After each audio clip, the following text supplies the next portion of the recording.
हाँ dear students, हाँ good evening. आओ शीट नंबर 8 निकालो। तो अपन पढ़ रहे थे, यहाँ पे मैंने छोड़ दिया था, है ना, सवाई मानसिंह, ठीक है ना, सवाई मानसिंह सेकंड, ठीक है ना, मानसिंह सेकंड। आ जाओ, ड्यूरेशन लिखा हुआ है 1922 से 49, ठीक है। फिर इसमें आगे लिखा हुआ है, जो पेन से लिखा हुआ है ना, रूरल टिल 1970। ये कल जो दी थी वो निकालो शीट, कल वाली, इस तरह की जो शीट थी वो, हाँ हैंड रिटन जो थी, कल दी थी ना मैंने, ये आज वाली नहीं, कल दी थी, लाई नहीं, ये जो दी थी हैंड रिटन जिसमें नीचे था। हाँ 1 से 6 तक जो आज बंच दिया उसमें से पढ़ेंगे, और 6 से भी ये इसी का ही पार्ट था ये। अभी मैं बता दूंगा जब उसको करेंगे, उसमें मैंने रिपीट कर दिया वापस। नहीं तो अभी जो मैंने दी ना, अभी जो शीट दी आज, उसमें निकाल लो ये, उसमें अभी जो ये बंच दिया है ना, इसमें शीट नंबर निकाल लो, आई थिंक होगा 9, निकाल लो 9 नंबर, 9, हाँ 9 के लास्ट में है ना, 9 नंबर निकालो लास्ट में, हाँ ठीक है ना, 9 नंबर है, हाँ उस दोनों सेम है, ये और वो 9। तो सवाई मानसिंह है ना, मानसिंह सेकंड, ड्यूरेशन 1922 से 49, ठीक है ना। लेकिन वैसे ये रूलर बने रहे थे 1970 तक, आगे लिखा हुआ है रूरल टिल 1970, लिख लो आप, पेन से लिख लो, हाँ रूरल टिल,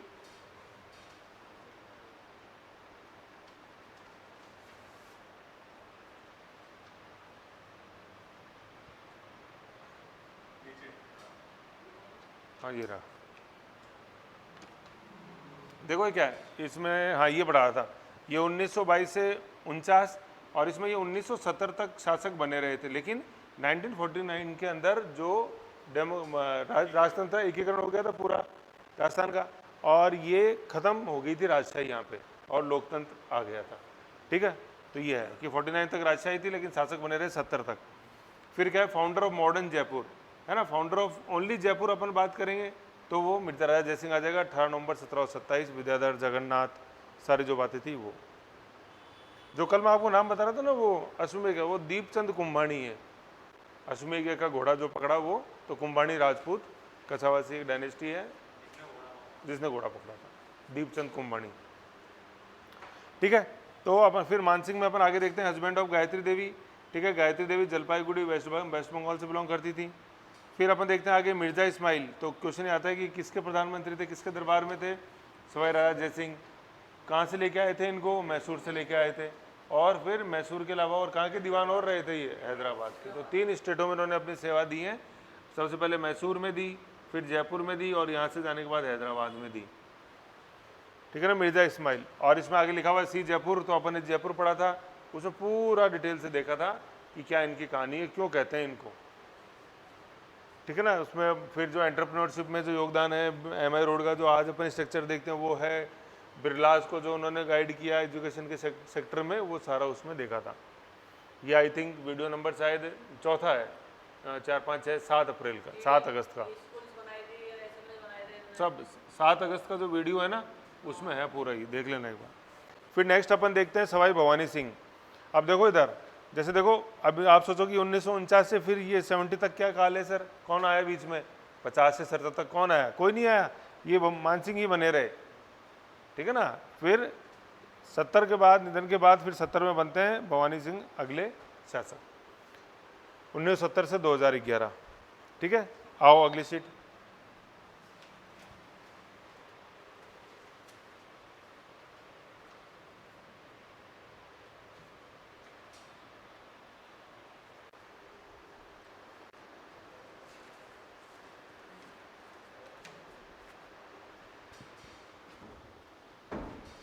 है ना। अब अपन देखते हैं फिर एक कॉन्सेप्ट आता है अगला, अच्छा उसमें वो है नहीं भवानी सिंह, वो यह है। अब ये हैंड रिटन वाले जो है ना, इसमें देखो एक बार थोड़ा सा,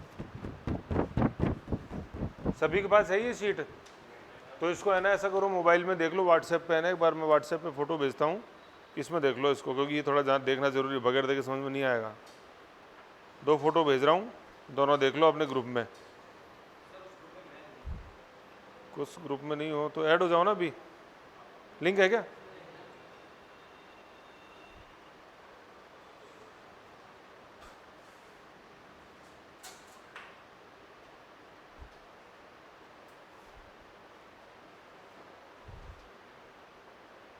और तो आप सब वो ग्रुप में है ना?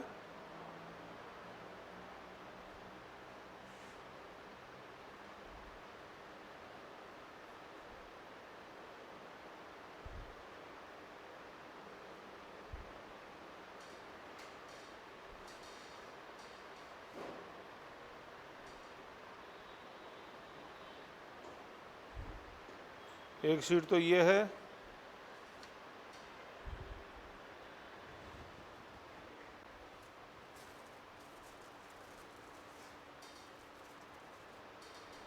एक सेगमेंट है ना थोड़ा सा इनका और है, वो इस शीट के पीछे था, आज वो नोटबुक नहीं है, चलो उसको कल देख लेंगे, आज ये तो देख लो इतना सा, थोड़ा सा और बचा हुआ इनका। आ गई है ना फोटो? आ गई, आ जाओ देख लो।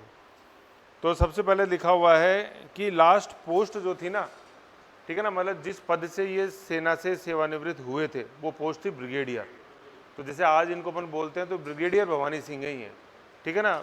जैसे army brigadier, colonel, lieutenant colonel, major, captain और लेफ्टिनेंट, ठीक है ना। तो ये ऐसे पोस्ट होती हैं। तो जैसे पूछा जाए कि किस पद से ये सेवा से इन्होंने त्यागपत्र दिया या सेवा से सेवानिवृत्त हुए, तो ये ब्रिगेडियर थे, एक मेजर थे, एक कैप्टन थे, एक लेफ्टिनेंट कर्नल थे, एक लेफ्टिनेंट कर्नल क्या थे? ब्रिगेडियर। तो इसलिए इनको बोलते हैं ब्रिगेडियर भवानी सिंह। समझ गए थी चीज़? ठीक है। फिर एक क्या है इसमें, साला कहाँ लिख गया वो, हाँ देखो इनका, आप जैसे नाम देखो कहीं भी, देखो इधर, तो जैसे यूँ लिखा जाता है ब्रिगेडियर, ठीक है, भवानी सिंह, ठीक है ना, भवानी सिंह, ठीक है। फिर इनके आगे यूँ लिखा जाता है MVC, है ना, MVC। तो MVC क्या है? महावीर चक्र। MV तो क्या है? महावीर चक्र विजेता ही है, ठीक है, M से महावीर, ठीक है, और महावीर चक्र विजेता MVC। ये गैलेंट्री अवार्ड मिला हुआ इनको, गैलेंट्री अवार्ड, ठीक है। युद्ध काल में जैसे अपन शौर्य दिखाते हैं, युद्ध काल में जैसे एक वीडियो में मैंने पहले भी बताया था शायद 9 अप्रैल वाले में पूरा डिटेल से, कि जैसे युद्ध काल में जो पराक्रम दिखाता है सैनिक, तो सबसे बड़ा जो चक्र है वो है परमवीर चक्र, परमवीर, ठीक है ना, परमवीर। फिर उससे जो छोटा है वो है महावीर चक्र, परमवीर चक्र, PVC, MVC, महावीर चक्र विजेता, ठीक है, परमवीर, महावीर, और फिर जो सबसे लास्ट है वो है वीर चक्र, ऐसे। तो जैसे आप जैसे देखना कभी जैसे किसी को जैसे यूँ मेडल मिलता है या कोई सम्मान जैसे मिलता है, ठीक है, तो जैसे जब उसका अनाउंसमेंट होता है नाम का, तो जैसे अनाउंसमेंट बोला जाता है, नाम बोला जाता है जैसे, फिर आगे जैसे बोलते हैं जैसे PVC, MVC, VC, मान लो तीनों मिले हुए हैं, है ना, तो वो PVC, विशिष्ट सेवा मेडल, ऐसे ऐसे। फिर एक होता है विशिष्ट सेवा मेडल, वो राष्ट्रपति देते हैं, VSS, ऐसे, VSS विशिष्ट सेवा मेडल से सम्मानित, तो वो शॉर्ट में बोला जाता है कि VSS से सम्मानित, ऐसे। तो ये तो सेना में सम्मान है अपने। फिर मैंने बताया था नागरिक सम्मान जैसे जो होता है, तो सबसे बड़ा तो भारत रत्न है ही, सिविलियंस को दिया जाता है भारत रत्न। फिर पद्म अलंकरण हो जाते हैं, तो उसमें सबसे ऊपर होता है पद्म विभूषण, ठीक है, फिर पद्म भूषण, और सबसे छोटा होता है पद्मश्री। तो VBS है, मैंने ऐसे याद किया, पद्म विभूषण, भूषण और पद्मश्री। विविध भारतीय सर्विस बोलते हैं अपने, VBS, ऐसे ही। तो ये सोल्जर्स को दिया जाता है जो सेना में, ठीक है, ये सिविलियंस को दिया जाता है, नागरिक को, जैसे अपन है, जैसे इस तरह से। फिर सेना में भी दो होते हैं, ये तो युद्ध के समय, जैसे मान लो कोई भी युद्ध चल रहा था, जैसे अब जैसे MVC मैंने बताया, तो मैंने बोला ये युद्ध में दिए जाते हैं ड्यूरिंग वार। ड्यूरिंग वार अदम्य साहस जो दिखाया आपने, उसकी प्रशंसा के लिए। तो कई बार वार नहीं होता तो भी सोल्जर दिखाता है। अभी जैसे मान लो कोई, जैसे मान लो जैसे वो अपने बॉम्बे में हुआ 2008 अटैक, तो कोई युद्ध थोड़ी था किसी देश के साथ, लेकिन पराक्रम दिखाया, तो वो शांति काल में पराक्रम दिखाया उन्होंने। तो ये तो युद्ध काल में मिलता है वार में। फिर शांति काल में जब पराक्रम दिखाते हैं तो उसमें दूसरे होते हैं, वो होता है जैसे सबसे ऊपर अशोक चक्र, देन कीर्ति चक्र और देन शौर्य चक्र। तो ये AKS वो होता है। ये भी सोल्जर्स को ही मिलते हैं, लेकिन कब मिलते हैं? शांति काल के अंदर, पीस टाइम के अंदर जब उन्होंने शौर्य। ये भी सोल्जर को ही है लेकिन वार टाइम में, ये भी सोल्जर को ही है लेकिन पीस में। अभी जैसे मान लो खुदा ना खास्ता जैसे कोई हाईजैक हो जाए, कोई होटल हाईजैक हो जाए, तो जैसे पैराट्रूपर कमांडो आते हैं, फिर उसमें जैसे उन्नी कृष्ण ने वहाँ दिखाया था शौर्य, तो उनको मिला, तब ये मिलता है। अक्षय चक्र, कीर्ति चक्र, शौर्य चक्र, ये परमवीर, महावीर, वीर, वो भूषण, भूषण और श्री। तो ये नाम आते रहते हैं, जैसे करंट में तो नजर डालोगे तो समझ में आएगा। तो आ जाओ, तो ये सबसे पहले लिखा हुआ है लास्ट पोस्ट ब्रिगेडियर, ठीक है ना, और उसके नीचे एक लाइन छोड़ के देखो गैलेंट्री। तो ये गैलेंट्री अवार्ड मिला था इनको, कौन सा? महावीर चक्र विजेता, MVC। अब MVC है, फिर आगे लिखा हुआ है कि भाई ये सेकंड हाईएस्ट मेडल है सेना का, तो फिर सबसे बड़ा कौन सा हो जाएगा? परमवीर चक्र। मेजर ध्यानचंद, सॉरी अपने सोमनाथ शर्मा जो थे फर्स्ट विनर। ध्यानचंद तो हॉकी के जादूगर, सोमनाथ शर्मा। ठीक है ना, तो ये हो गया सेकंड हाईएस्ट मेडल। अब देखो इन दोनों के बीच में एक लाइन लिखी हुई, फर्स्ट भाई लास्ट पोस्ट तो ब्रिगेडियर थी, फिर फर्स्ट पोस्ट क्या थी जिसमें सेना में भर्ती हुए, वो क्या थी? लेफ्टिनेंट, है ना। तो ये स्पेलिंग है लेफ्टिनेंट। 1952 में भर्ती हुए और 3rd घुड़सवार रेजिमेंट में ये भर्ती हुए, 3rd horse infantry, 3rd horse regiment. फिर क्या थे, लेफ्टिनेंट के साथ साथ ये राष्ट्रपति के अंगरक्षक रहे, ठीक है ना। फिर राष्ट्रपति जो इन्होंने जिनको मतलब जो इनके सेवा दी इन्होंने, वो राजेंद्र प्रसाद हैं और प्रधानमंत्री जवाहरलाल नेहरू, ठीक है, प्रधानमंत्री और राष्ट्रपति। फिर गैलेंट्री जिसे सम्मानित हुए तो महावीर चक्र है, सेना का है, तो लेफ्टिनेंट पद भी सेना में ही होता है। और एमवीसी चक्र लिखा हुआ है, महावीर चक्र एमवीसी। और कब मिला इनको? 1971 में मिला था ये। तो ऐसा किस युद्ध में इन्होंने पराक्रम दिखाया? तो 1971 में देखो नीचे देखो यहाँ लिखा हुआ ये वर्क्स, सबसे नीचे से दूसरी लाइन देखो, वर्ष 1971 में बांग्लादेश लड़ाई हुई, ठीक है, भारत पाकिस्तान और ईस्ट पाकिस्तान के साथ। उसमें इंडिया की तरफ से भेजी गई थी मुक्ति वाहिनी सेना, ठीक है, उसका नेतृत्व किया था इन्होंने, मुक्ति वाहिनी सेना का। और यहीं पे इनको महावीर चक्र मिला एमवीसी, ठीक है। तो इसमें इंदिरा गांधी, इसके ऊपर लिख लो इंदिरा गांधी। इंदिरा गांधी थी इस समय प्रधानमंत्री और उन्होंने नेतृत्व किया था इस लड़ाई का, और उनकी कहने पे ही भगवानी सिंह वहाँ गए। तो इसमें क्या क्या क्वेश्चन, किस गैलेंट्री सम्मानित किया? महावीर चक्र। कब मिला? 71 में। किस वार में?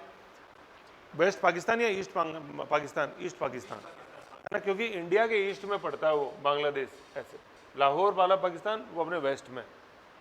वीडियो में समझा रखा है, समझ गए? तो ये इतनी चीज़ अपन को पता होनी चाहिए। फिर अपन देखते हैं आगे, ये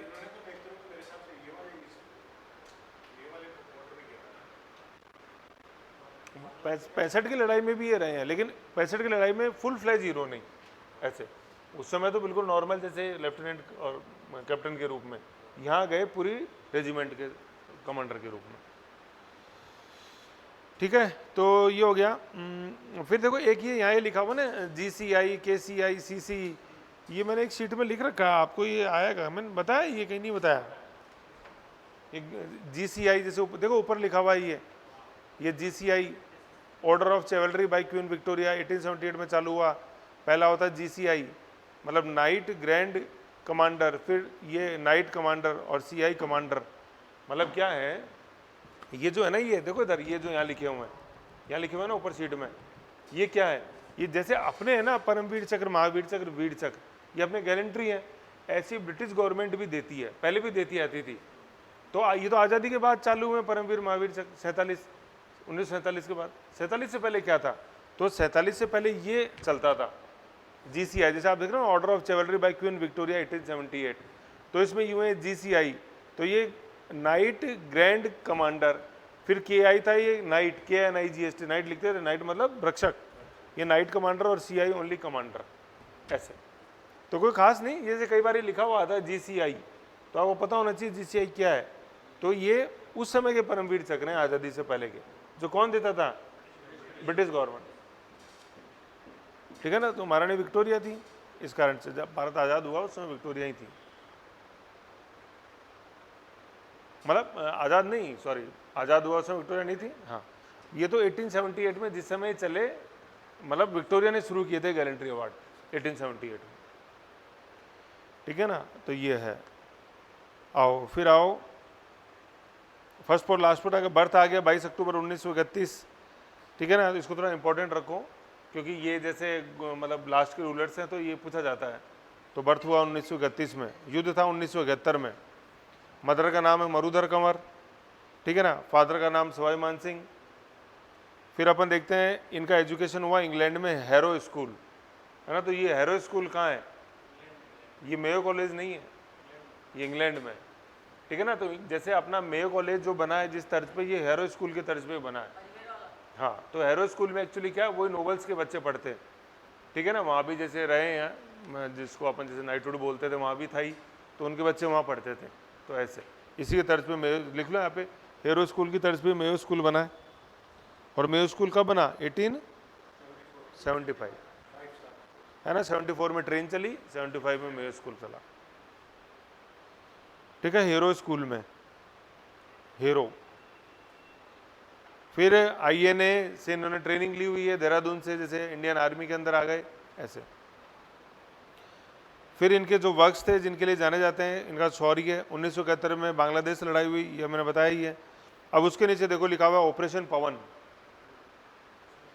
लिखा ना ऑपरेशन पवन, ये श्रीलंका में चला, श्रीलंका में चला, जाफना प्रायद्वीप में, ठीक है। ये 1990 LTT लिखा हुआ है, LTT 1997 लिख लो, ठीक है ना। जाफना प्रायद्वीप, देखो ये जाफना प्रायद्वीप किधर है, जैसे आप देखोगे ये अपना इंडिया यूं ऐसे, ठीक है, ये इधर यूं श्रीलंका है, देखो इधर ये श्रीलंका है, ये बीच में ये पाक जल डमरू है, पाक नहीं है पाल्क है, PAL के, पाल्क स्ट्रेट, ठीक है, मन्नार की खाड़ी, ये श्रीलंका है।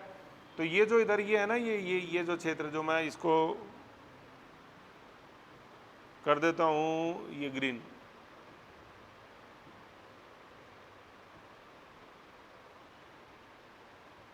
ग्रीन, ये जो डॉटेड मैंने किया ना, ये है जाफना, जाफना प्रायद्वीप, जाफना प्रायद्वीप है, जाफना पेनिनसुला, तीन तरफ पानी से घिरा हुआ जाफना प्रायद्वीप। और यहीं पे गढ़ था किसका, LTTE का, liberation of tiger, liberation of Tamil tigers इलम, इलम, ठीक है ना। तो ये था, तो यहाँ पे LTT का गुट था ये, ठीक है। पूरे श्रीलंका में LTT एक्टिव नहीं थी, यहीं थी एक्टिव, ये गढ़ था।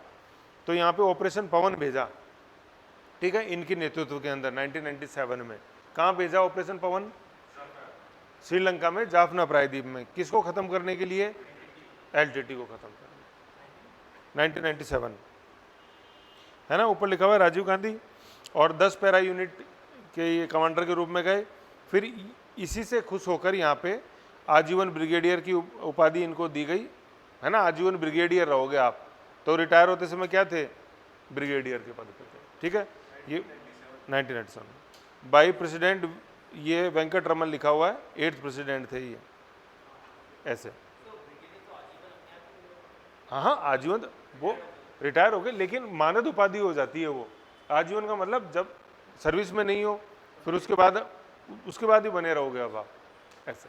तो सेवा में नहीं थे जैसे, ठीक है, जैसे रिटायर हो गए, जैसे भाई जो भी 60-62 जो भी उस समय थी, लेकिन रिटायर होने के बाद भी वो सारे प्रिविलेज उनको ब्रिगेडियर के मिलते हैं, इनको माने कभी भी नहीं, जैसे एक्स सर्विसमैन, ऐसा समझ गए। फिर इसमें थोड़ा सा कंटिन्यू और थी, 3-4 बातें और हैं, तो उसको मैं बता दूंगा, एक फ़ोटो दे दूंगा और मैं एक ऑडियो के रूप में बता, 4 लाइनें ओवर हैं पीछे, मैं शेयर कर दूंगा, तो थोड़ा सा आ जाएगा। कंटिन्यू लिखा हुआ है ना लास्ट के अंदर, ये कंटिन्यू बता दूंगा, है ना। तो ऐसा ये भवानी सिंह के बारे में था। फिर उसमें क्या है आगे, जैसे क्या था, थोड़ा सा जैसे पद्मनाभ जी के बारे में, जो अभी अपना वर्तमान है, उनके बारे में, मतलब एक तो जैसे भवानी सिंह स्कूल, मतलब दिया कुमारी, और फिर थोड़ा पद्मनाभ के बारे में, ठीक है ना। वो सारा 3-4 लाइन ही है, ज़्यादा नहीं है। थोड़ा सा मैं एक ऑडियो शेयर कर लूँगा ग्रुप में, फ़ोटो और उसके साथ ऑडियो, उसको नोट कर लेना। बता दो अभी भी दूंगा, लेकिन एक पिन पॉइंट आ जाएगा भी क्या क्या फेंकते हूँ। चलो आओ, अब जो मैंने आज आपको शीट दी ना 1 से 10 तक जो दिए, एक बार उनको देखो। अभी ये बंच दिया ना पूरा, एक जो अपन चल रहा था, हाँ वही।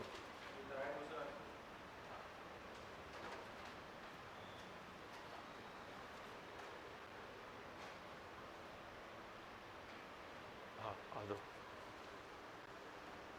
तो वैसे तो देखो क्या है, ये सब वो वीडियो में आपको ऐप में पढ़े हुए, लेकिन थोड़े से वो एग्जॉस्टिव हैं, तो एक बार उनको बिल्कुल शॉर्ट एंड स्वीट देख लेते हैं, ठीक है ना। ये जो 2nd नंबर का फोल्डर है ना आपका, जो मतलब क्लासेस 4 अगस्त से पहले जो हुई, ये उनका है मैटर, तो एक बार कंसाइज में देख लेते हैं ना, तो थोड़ा समझ में आ जाएगा। सुन लो एक बार आप, फिर सब समझ में आ जाएगा, ऐसा कुछ भी नहीं है। चलो आओ, तो 1 मिनट स्टोन है,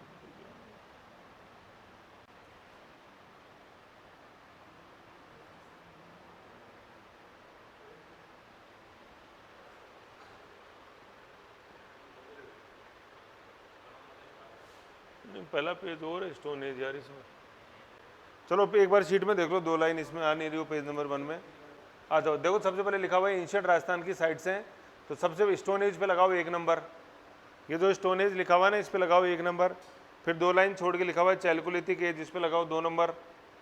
फिर एक लाइन छोड़ के नीचे लिखा हुआ इंडस वैली सिविलाइजेशन, इस पे लगाओ 3 नंबर, ठीक है ना। ये इंडस वैली सिविलाइजेशन देखो यहाँ लगाना, यहाँ से अपन आ गए, ये इस पे लगा लो 3 नंबर, इस पे 2 नंबर, ये 4 नंबर, ऐसे टॉपिक चलेंगे हम, है ना। चालुक्यलिथिक हो जाएगा 2, इंडस वैली हो जाएगा 3, महाजनपद हो जाएगा 4।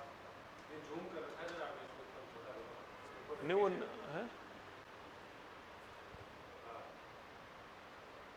हाँ बिल्कुल। लो तो अपन देख रहे थे, अब एक बार ये मिटा देता हूँ तो उड़ जाएगा सारा।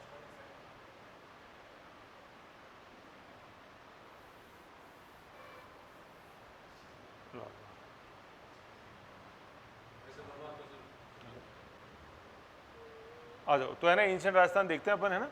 तो एंशिएंट राजस्थान, इसमें सबसे पहले ये देखते हैं अपन, ये 1 number stone age, 2 number chalcolithic, 3 number Indus. तो सबसे पहले देखते हैं स्टोन एज। तो जैसे मैंने बताया था कि इंसान सबसे पहले जैसे जंगलों में रहता था, ठीक है, कंदमूल फल जो भी मिलते थे वो खाता था और अपने जीवन की रक्षा करता था, ठीक है। तो स्टोन एज की जो साइट्स हैं जो राजस्थान में जो सबसे वेल नोन है वो बागोर है, ठीक है ना, बागोर।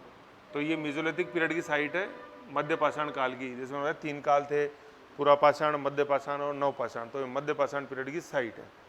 ये है कहाँ वर्तमान में, बागोर कहाँ है, बागोर कहाँ है राजस्थान में, ये भीलवाड़ा में, ठीक है, जो अपने आसिंद डिस्ट्रिक्ट है, भीलवाड़ा के अंदर आसिंद, हाँ तहसील आसिंद, भीलवाड़ा डिस्ट्रिक्ट में आसिंद है, और एक मेनाल है, उन दोनों के अंदर ये स्थित है, आसिंद और मेनाल। मेनालगढ़ नहीं है, मेनाल है।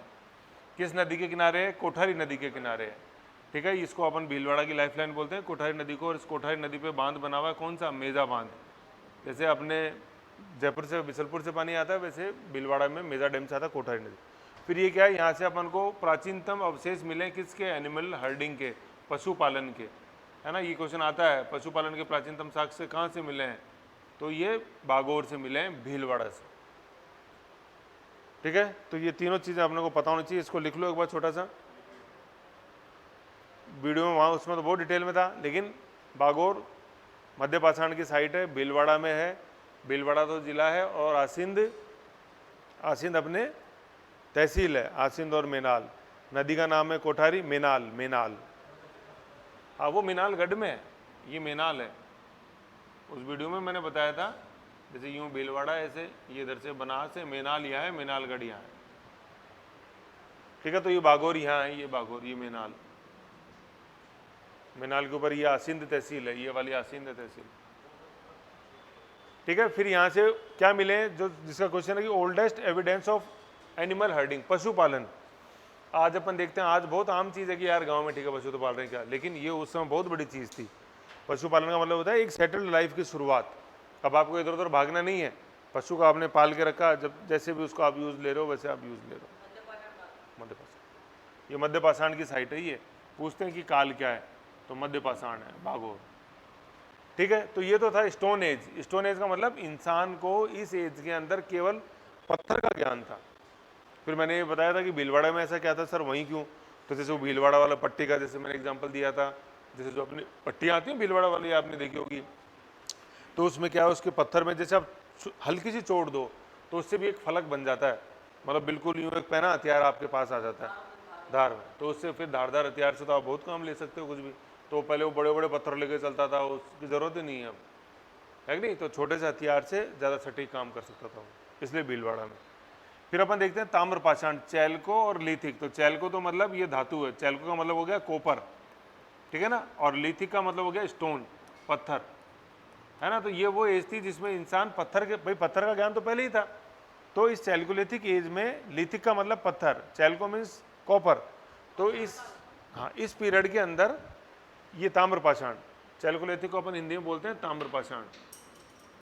तो इस पीरियड में ताम्र पाषाण, इस पीरियड में जो था पत्थर के साथ साथ धातु को भी यूज लेने लग गया था वो। तो धातु का सर क्या हुआ, फायदा क्या हुआ, तो जैसे मान लो आप, अपन ने देखा कि पशुपालन करने लग गया, दूध निकाला जैसे, तो दूध निकाल पिएगा काहे में।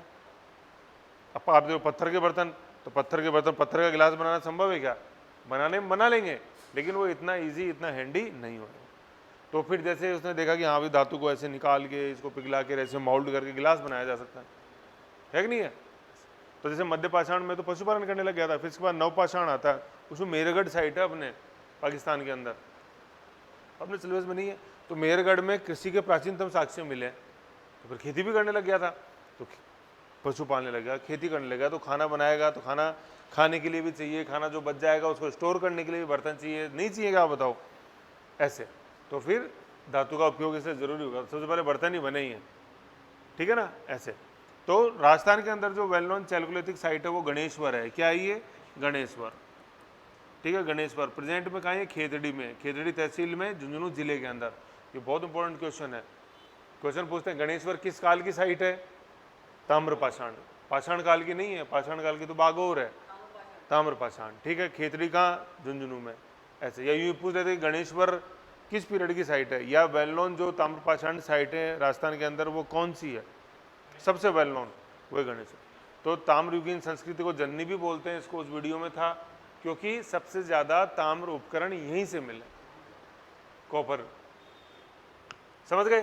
फिर जो दूसरी साइड थी कॉपर की वो थी वो थी आहड़, आहड़ ये उदयपुर में थी, ठीक है, उदयपुर में।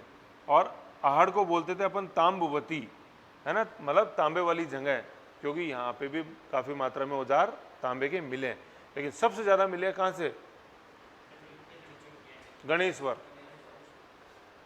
है ना। तो गणेश जी से याद रख लो, ताम्रपाषाण, ऐसे, और आहड़, समझ गए। ये इतनी चीज है बेसिक, और इसमें कोई देखो ज्यादा गहरे जाने से कोई मतलब नहीं है, ठीक है। मैं क्यों चाहूंगा कि भाई मेरा बच्चा जैसे मेरे से पढ़े और कोई एग्जाम में क्वेश्चन नहीं फेस कर पाए, चीजें बहुत हैं इसके अलावा भी, लेकिन वो सेंसफुल नहीं है। तो अभी तो बस अपन को पिन पॉइंट बात करनी है, फिर एग्जाम पास कर लो, फिर सब पढ़ा देंगे बाद में। वीडियो आरएस का डाल ही रखा है, उससे गहरा तो कुछ है भी नहीं, है कि नहीं। फिर जैसे आरएस ही तो बनना है, कोई वो मेरिट लिस्ट फाड़ के थोड़ी निकलना कि मैं तो सर मेरिट लिस्ट फाड़ के निकलूंगा, तो वो भी बहुत है ऐसे। मेरी तरफ से तो सब है, लेकिन अब आप देखो कितनी कुव्वत है। चलो आ जाओ, है ना। तो ये अभी तो बहुत है। ये गणेश्वर और आहड़ किस काल की? ताम्रपाषाण। तो अभी अपन ने देखा सबसे पहले स्टोन का ज्ञान हो गया, फिर स्टोन के साथ साथ वो धातु का ज्ञान भी हो गया। अब धातु में सबसे पहले जो धातु उसने बनाना सीखी वो थी तांबा, है ना, कॉपर, वो अपन ने देख लिया। फिर अपन जैसे देखते हैं कि इंसान कभी रुका है क्या एक जगह? आज ही नहीं रुका तो उस समय कैसे रुका होगा, है ना, क्योंकि इंसान की फितरत ही है ऐसी कि हमेशा आगे, ऐसा और किसी वन्य जीव में, किसी प्राणी में नहीं है। देख लो आप, इंसान के अलावा कोई भी उठा के देख लो, जैसे कुत्ता ही देख लो, तो वह क्या कुछ बन सकता है क्या? बताओ। कबूतर देख लो, कुछ बन सकता है? अपन बस, आपका लाइसेंस नहीं है लेकिन मिल सकता है ना, कैसे मिलेगा ये भी जानते हो अच्छी तरह, इसलिए आप मेरे को सुन रहे हो, झेल रहे हो। तो इंसान ने आगे बढ़ना सीखा। यार तांबा तो आ गया, आपने यार तांबे से और आगे जैसे देखो ना, तो जैसे आप जैसे तांबे को देखोगे कभी, तो तांबे में क्या, जैसे डक्टिबिलिटी जिसको बोलते हैं, जिसको तुंगता बोलते हैं हिंदी में। तो डक्टिबिलिटी का मतलब क्या होता है कि इसको यार मैं मंचा आकार दे दूं यार, है ना। एक तो जैसे क्या होता है, जैसे मान लो जैसे ये है, अब मैं इसको मंचा आकार नहीं दे सकता, लेकिन मान लो यही कोई जैसे प्लास्टिक का होता है कंपेरेटिवली, तो उसमें टेंजिबिलिटी होती, तुंगता होती, मैं उसको मोड़ सकता था आराम से, है ना। तो मोड़ने वाले जिसको अपन बोलते हैं फ्लेक्सिबिलिटी, देसी भाषा में लचीलापन, तो वो कॉपर के अंदर इतनी नहीं थी, समझ रहे हो। तो फिर इंसान को बोले नहीं यार मेरे को तो थोड़ा लचीलापन चाहिए, तो लचीलेपन के लिए फिर आप ऐसा करो, ये जो कॉपर है ना, कॉपर, इस कॉपर में आप क्या करो, थोड़ा सा टिन मिला दो आप। ये दोनों मेटल है, कॉपर भी तांबा, टिन भी मेटल है, टिन, ठीक है, इसको मिला दो। तो ये इन दोनों को जब मिला दिया तो ब्रॉन्ज बन गया। ये ब्रॉन्ज जिसको अपन बोलते हैं कांसा, ठीक है ना, कांसा मतलब थोड़ा रेडिश में ब्लैक होता है कांसा, है ना, वो जैसे अपन आपने देखा होगा जैसे कांसे की थाली होती है ऐसे, ठीक है। तो ये कॉपर प्लस टिन मिलाने से क्या हुआ, इस ब्रॉन्ज के अंदर तुलनात्मक रूप से फ्लेक्सिबिलिटी आ गई, तुंगता आ गई, वो एक जो फ्लेक्सिबिलिटी चाहिए थी वो आ गई। तो जैसे आप देखोगे मोहनजोदड़ो से नर्तकी की मूर्ति मिली है, नर्तकी की, डांसिंग गर्ल की, मोहनजोदड़ो से, ठीक है ना, ऐसे ऐसे ही डांसिंग पोज के अंदर है ऐसे ही। तो अब सोचो ये ब्रॉन्ज की क्यों बनी, कि कॉपर की क्यों नहीं बनी? क्योंकि अब जैसे इस तरह के जैसे यूँ हाथ बनाने वो कॉपर में पॉसिबल नहीं था, उसको आप मंचा आकार नहीं दे सकते, दे भी दोगे तो वो फिर वो निखार नहीं आएगा उसमें। मतलब जो अपन देखते हैं ना कि जैसे शार्प फीचर्स जैसे जो होते हैं, कि जैसे आंखें वो बादामी आंखें दिखनी चाहिए, वो बिल्कुल ऐसे समोसे की तरह आंखें नहीं दिखनी चाहिए, आलमंड आइज ऐसे, लिप्स होते हैं क्रिसेंट लिप्स होते हैं, तो ये जो शार्प फीचर्स किस में आएगी, ये ब्रॉन्ज में, समझ गए। तो ऐसे, तो ये ब्रॉन्ज एज है, मतलब ये कांसे की नृत्य की है जो मोहनजोदड़ो से मिली। मोहनजोदड़ो मनमोहक नृत्य है। डांस कैसा होना चाहिए, मनमोहक होना चाहिए ना, बोर हो जाओगे तो कहाँ का डांस। तो मोहनजोदड़ो से मिली है अपने सिंधु घाटी सभ्यता में। चलो ये इतना देखो है ना। तो कॉपर प्लस टिन से आगे बढ़ा उसने, आगे किया, ठीक है, अपन और उन्नत होते हैं ऐसे। तो ये इसलिए बता रहा हूँ क्योंकि आप जो तीसरी साइड देखोगे ना, 3 नंबर जो मैंने बताया था, ये 3 नंबर जो है, ये 3 नंबर, ये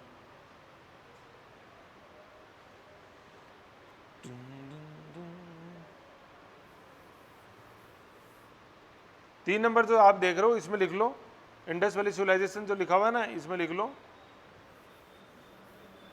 इंडस वैली सिविलाइजेशन को अपन बोलते हैं क्या, क्या बोलते हैं,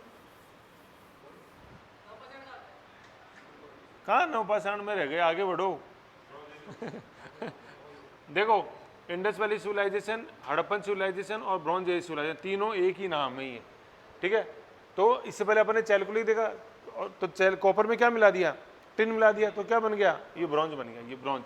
तो सिंधु घाटी सभ्यता जिसको अपन बोलते हैं, हड़प्पन सभ्यता, सिंधु घाटी सभ्यता। सिंधु घाटी सभ्यता तो इसलिए बोलते हैं क्योंकि इसकी ज्यादातर साइट सिंधु नदी के किनारे पे स्थित है, जैसे हड़प्पा, मोहनजोदड़ो ऐसे, ठीक है, कोट दिज्जी था, आमरी था, ठीक है। और हड़प्पन सिविलाइजेशन इसलिए बोलते हैं क्योंकि ये पहली साइट थी 1921-22 के अंदर जिसका एक्सकेवेशन हुआ था। हड़प्पा ये लाहौर के अंदर है, पाकिस्तान के अंदर, लाहौर में, लाहौर रावी नदी के किनारे, रावी नदी के किनारे ही है लाहौर, ठीक है ना। और ब्रोंज एज इसलिए बोलते हैं क्योंकि ब्रोंज पहली वो धातु नहीं थी भाई, धातु तो कॉपर और टिन थी, मिश्रित धातु थी भाई। धातु तो ये है कॉपर प्लस टिन बराबर ब्रॉन्ज। तो कॉपर तो सबसे पहला मेटल था जो इंसान ने यूज किया था, क्या था, मेटल था, मेटल धातु थी, धातु। लेकिन और ये टिन भी धातु है, लेकिन जब दो धातुओं को मिला के एक नई जो तीसरी चीज बनती है उसको धातु नहीं बोलते, उसको मिश्र धातु बोलते हैं।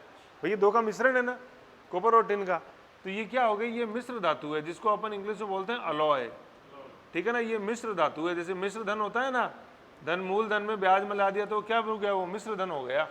ऐसे कॉपर में टिन मिला दिया तो क्या हो गया, वो ब्रॉन्ज हो गया, जो कि क्या हो गया, वो अलॉय हो गया। तो क्वेश्चन पूछा जाता है कि वो पहला अलॉय कौन सा था जो इंसान ने यूज किया था, तो बिड़ते ही लिखा रहता है उसमें कॉपर। तो स्टूडेंट देखता है यार मेटल को कहते होंगे अलॉय, आपने तो लगाओ मेटल, कॉपर, गड़बड़ हो गई। तो मेटल तो कौन सा है पहला इंसान ने यूज किया, कॉपर। और पहली मिश्र धातु कौन सी जो इंसान जाना, तो कॉपर में ऐसा क्या मिलाया कि वो ब्रॉन्ज बन गई मिश्र धातु, वो टिन मिला दिया, बस इतनी सी राम कहानी। टिन को टिन ही बोलते हैं, तो जस्ता यार शायद जिंक को बोलते हैं, जिंक जस्ता, टिन को टिन ही बोलते हैं, मैंने भी ढूंढा तो टिन ही आ रहा था। एसएन मतलब पीरियोडिक टेबल में इसको एसएन बोलते हैं, स्टेनिक एसएन, ये सीयू है।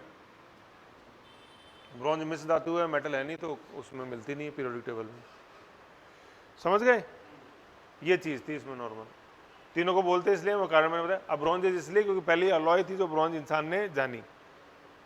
चले आगे, फिर आगे अपन देखते हैं इंडस वैली सिविलाइजेशन के राजस्थान में कौन कौन से सेंटर्स थे, ठीक है। जैसे अपन राजस्थान में देखते जा रहे हैं ना, अभी सबसे पहले अपन ने बागोर देखा, फिर ताम्रपाषाण आया तो गणेश्वर आहार देखा। अब अपन देखते हैं कि सिंधु घाटी सभ्यता का राजस्थान में वेल नोन सेंटर कौन सा था, तो वेल नोन था वो कौन सा था, बंगा, कालीबंगा, ठीक है। प्रेजेंट में ये हनुमानगढ़ में पुरानी बुक्स में गंगानगर लिखा हुआ है। तो जब वो बुक छपी थी तो एक्चुअली तब तक वो हनुमानगढ़ जिला नहीं बना था, 94 में बना हनुमानगढ़ ऐसे।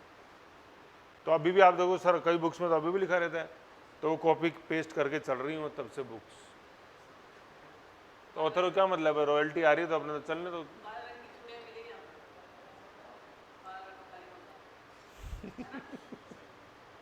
आ जाओ, अधूरा ज्ञान हानिकारक होता है, पूरा ले लो पहले, है ना। तो चलो कालीबंगा है ना, तो कालीबंगा ये है कहाँ, किस डिस्ट्रिक्ट में, राजस्थान के हनुमान, ठीक है। फिर इसको है ना सिंधी भाषा में बोलते हैं काले रंग की चूड़ियाँ, ना कि यहाँ से मिली है, ठीक है। सिंधी भाषा या पंजाबी भाषा के अंदर ये जो है ना कालीबंगा, तो काली इज ब्लैक एंड बंगा मतलब बंगड़, चूड़ियों को बोलते हैं।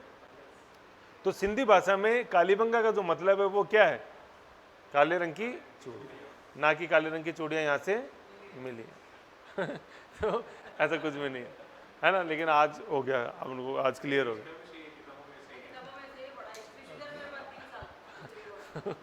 वो जो ऑथर वाला है ना, अब ऑथर तो कुछ भी चिपका सकता है, अब ये तो कुछ भी नहीं है। क्या ये तो कुछ भी नहीं है कि काले रंग की चूड़ियाँ मिली थी, ये तो कुछ भी नहीं है। कि भाई डांडी मार्च को डांडी मार्च क्यों कहते हैं? क्योंकि गांधी जी के हाथ में डांडी थी। और देखो वो भाई सब मर्जी के मालिक है, लोकतंत्र है ऐसे। तो डांडी, वो तो साबरमती से डांडी, नवसारी जिले के अंदर डांडी जगह है जहाँ के उन्होंने ख़त्म किया था, और मतलब अपना जो सविनय भाई आंदोलन था वो, और वहाँ जाके नमक कानून को तोड़ा था, वो है डांडी, इसे डांडी मार्च कहते हैं। लेकिन ऑथर ने तो चिपका दिया, चूंकि उनके हाथ में डांडी थी, इसे डांडी मार्च कहते हैं। तो कालीबंगा को, कालीबंगा का शाब्दिक अर्थ क्या है? Bangles of black. कुछ नहीं मिली है ना, और ये सिंधी भाषा में मतलब है, ये सिंधी है ना, क्योंकि जैसे अपन कालीबंगा देखेंगे तो 47 से जैसे आज़ाद हुआ, हाँ, तो ये पूरा ये अपना प्रदेश सिंध प्रदेश ही कहलाता था। तो जैसे जो अपन देखते हैं कम्युनिटी वेल नोन अपने राजस्थान में ही है, जैसे सिंधी हैं तो सिंध प्रदेश से ही थे। जैसे मुल्तानी मिट्टी, जैसे जो आपने देखा होगा तो मुल्तान से आती है वो, ठीक है, मुल्तानी मिट्टी सिंध प्रदेश। काबुली चने देखें, वो काबुली वाला तो काबुल से आते थे वो, ऐसे, ठीक है ना। तो बैंगल्स ऑफ ब्लैक कलर, ये पूछते हैं इसका शाब्दिक अर्थ क्या है? काले रंग की चूड़ियाँ लाल रंग की, तो वो ऐसे मत कर देना मेरे मनपसंद हरा रंग चिपका दिया मैंने फिरोजाबाद। फिर यहाँ से जो मिले हैं ना जिस चीज़ के अवशेष, वो क्या है? वो प्लॉड फील्ड है, जुते हुए खेत, है ना। जैसे मान लो, जैसे अभी जैसे मान लो खुदा ना खास्ता जैसे कयामत आती है और अपन ऐसे कैसे फिट हो जाते हैं नीचे, ठीक है ना, फिट हो जाते हैं। फिर क्या होगा? जैसे मान लो हजारों साल, लाखों करोड़ों साल बाद उत्खनन होगा, कभी होगा उत्खनन तो होगा ही, वही इंसान देखो आगे बढ़ते रहता है। तो जैसे उत्खनन में मिलेगी चीज़ें, ठीक है, तो वो यूँ जैसे ऐसे देखेंगे, अच्छा ऑनलाइन जैसे पढ़ाई होती थी, तो अपन ऐसे कैसे फिट हो गए ना, तो जैसे कैमरा मिलेगा, ठीक है, मोबाइल मिलेंगे कि अच्छा मोबाइल भी चलन में थे। फिर जैसे स्टूडेंटों को अनुमति थी मोबाइल क्लास में लेके आने की, तो शायद कहीं क्लास में बीच में व्यवधान भी उत्पन्न होता होगा टीचर के लिए। बट हिस्टोरियन तो कयास ही लगाता है ना, आज भी जैसे कुछ भी खुदाई में मिला तो हिस्टोरियन कयास ही लगाते हैं ऐसा हुआ होगा, है कि नहीं है। फिर क्या होता है? जो समकालीन स्रोत हैं, है ना, और जैसे जो स्रोत हैं उनसे अगर उसकी पुष्टि होती है जो खुदाई में मिला और जो हिस्टोरियन अनुमान लगाया, तो फिर वो हिस्ट्री बन जाती है। अदर जो कंटेम्प्रेरी सोर्सेज से जैसे पुष्टि हो जाए तो हिस्ट्री बन गई। अब फिर क्या, जैसे मान लो कंटेम्प्रेरी सोर्सेज, जैसे फॉर एग्जांपल जैसे मान लो कोर दस्तावेज 2022 के खोजे जाएं, तो यूं आएगा, अच्छा हाँ भाई लोकल गाइड की वैकेंसी निकली थी, है कि नहीं, उसकी तैयारी करने बच्चे जाते थे, ऑनलाइन की व्यवस्था थी, है ना, बच्चे घर बैठ के भी क्लास देख, वो तो भाई जैसे मोबाइल निकलेंगे तो मोबाइल में सारा वो ऐप कौन कौन से इंस्टॉल थे देखी जाएगी, नहीं देखी जाएगी, घर बैठ के व्यवस्था थी ऐसे। तो इस तरह से हिस्टोरियन कयास लगाते हैं क्या रहा होगा। तो ऐसे ये जो प्लॉट फील्ड है, ये जो मिले, तो उससे सर कैसे पता लगता है कि जैसे ये प्लॉट फील्ड है क्या से? तो जैसे क्या होता है, जैसे जुता हुआ जैसे जो खेत होता है, तो जैसे ये खेत है तो उसमें जैसे हल चल जाता है तो ऐसे नालियाँ नहीं बन जाती, ऐसी यूँ नालियाँ मिली हैं। तो जैसे खुदाई कर रहे थे, फिर जैसे जैसे उनको यूँ ऐसी यूँ नालियाँ दिखी तो वहाँ रुक गए, फिर उसको खोदा नहीं, खोदते तो सारी नालियाँ डिस्टर्ब हो जाती, फिर उसको वैसे वो धीरे धीरे आराम से मिट्टी उठाई, तो देखो यार ये तो पूरा खेत है, तो खेती होती थी ऐसे ऐसे, समझ गए। तो ये जुते हुए खेत के साक्ष्य यहाँ से मिले, ना कि काले रंग की चूड़ी। तो क्वेश्चन ये पूछा जाता है कि जुते हुए खेत के साक्ष्य किस साइड से मिले? बागोर है, गणेश्वर है, आहड़ है या कालीबंगा है, तो क्या है? ठीक है। और अमलानंद घोष वेल नोन वो आर्कियोलॉजिस्ट थे जिसने इस साइट की मतलब जैसे खोद करी या पूरी खुदाई करी, यहाँ से जो भी एविडेंसेस मिले उनको संभाल के रखा ऐसे। तो कालीबंगा में जो जानने वाली चीज़ें हैं, जिले में, किस जिले में? हनुमान, है ना। इसमें आप है ना सरस्वती नदी और लिख लो, सरस्वती, ठीक है, सरस्वती। ये तो विलुप्त हो गई, तो विलुप्त को अपन बोलते हैं सरस्वती दृश्वती, ये वो श है, दरशवती, दृश्वती, सरस्वती दरस्वती। और वर्तमान में जो है ना ये घग्गर अकरा नदी है, घग्गर इधर अपने चंडीगढ़ से निकलती है और इधर आती है फिर राजस्थान में, घग्गर अकरा पोर्ट अब्बास तक जाती थी पाकिस्तान में, घग्गर अकरा नदी के किनारे ये है। तो सरस्वती नदी तो विलुप्त हो गई, है ना, इस क्षेत्र में बहती थी। लेकिन मैंने बताया, जैसे वीडियो में बताया था कि विलुप्त कैसे हुई, क्या प्रमाण है कि नदी बहती। तो जैसे एक तो चंदन नलकूप है और एक सेवण घास जो अपन को जैसलमेर की तरफ देखने को मिलती है, तो वो इस चीज़ के प्रमाण है कि इस क्षेत्र में नदी, समझ गए।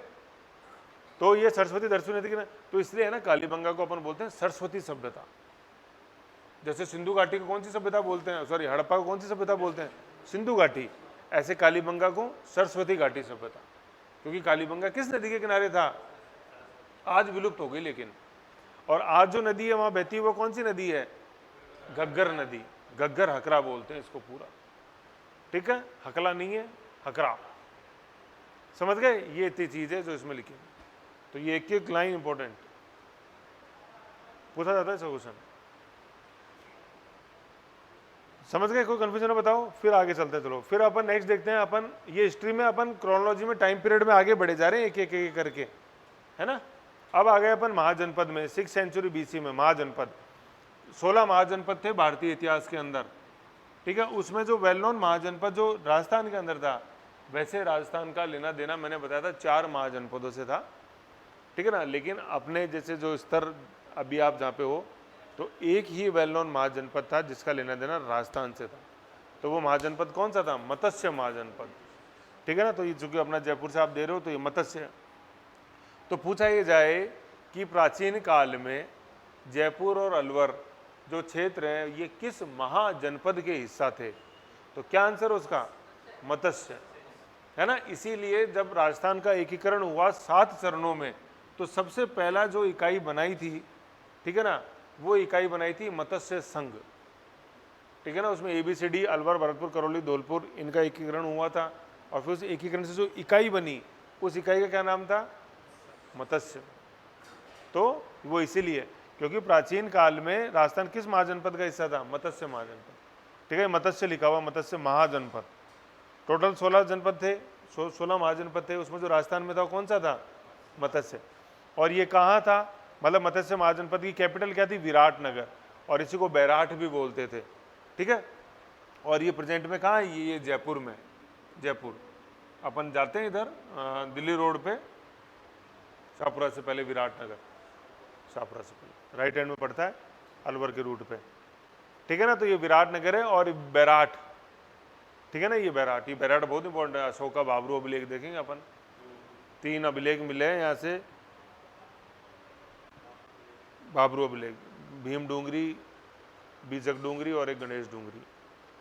तो भीम डूंगरी वाला जो अभिलेख है उस वो सबसे इंपॉर्टेंट है और उसको बाबरू अभिलेख बोलते हैं। तो विराटनगर, बैराठ। तो बताओ मत्स्य जनपद की राजधानी क्या थी, विराटनगर या बैराठ। राजस्थान के अंदर कौन सा महाजनपद था, मत्स्य महाजनपद।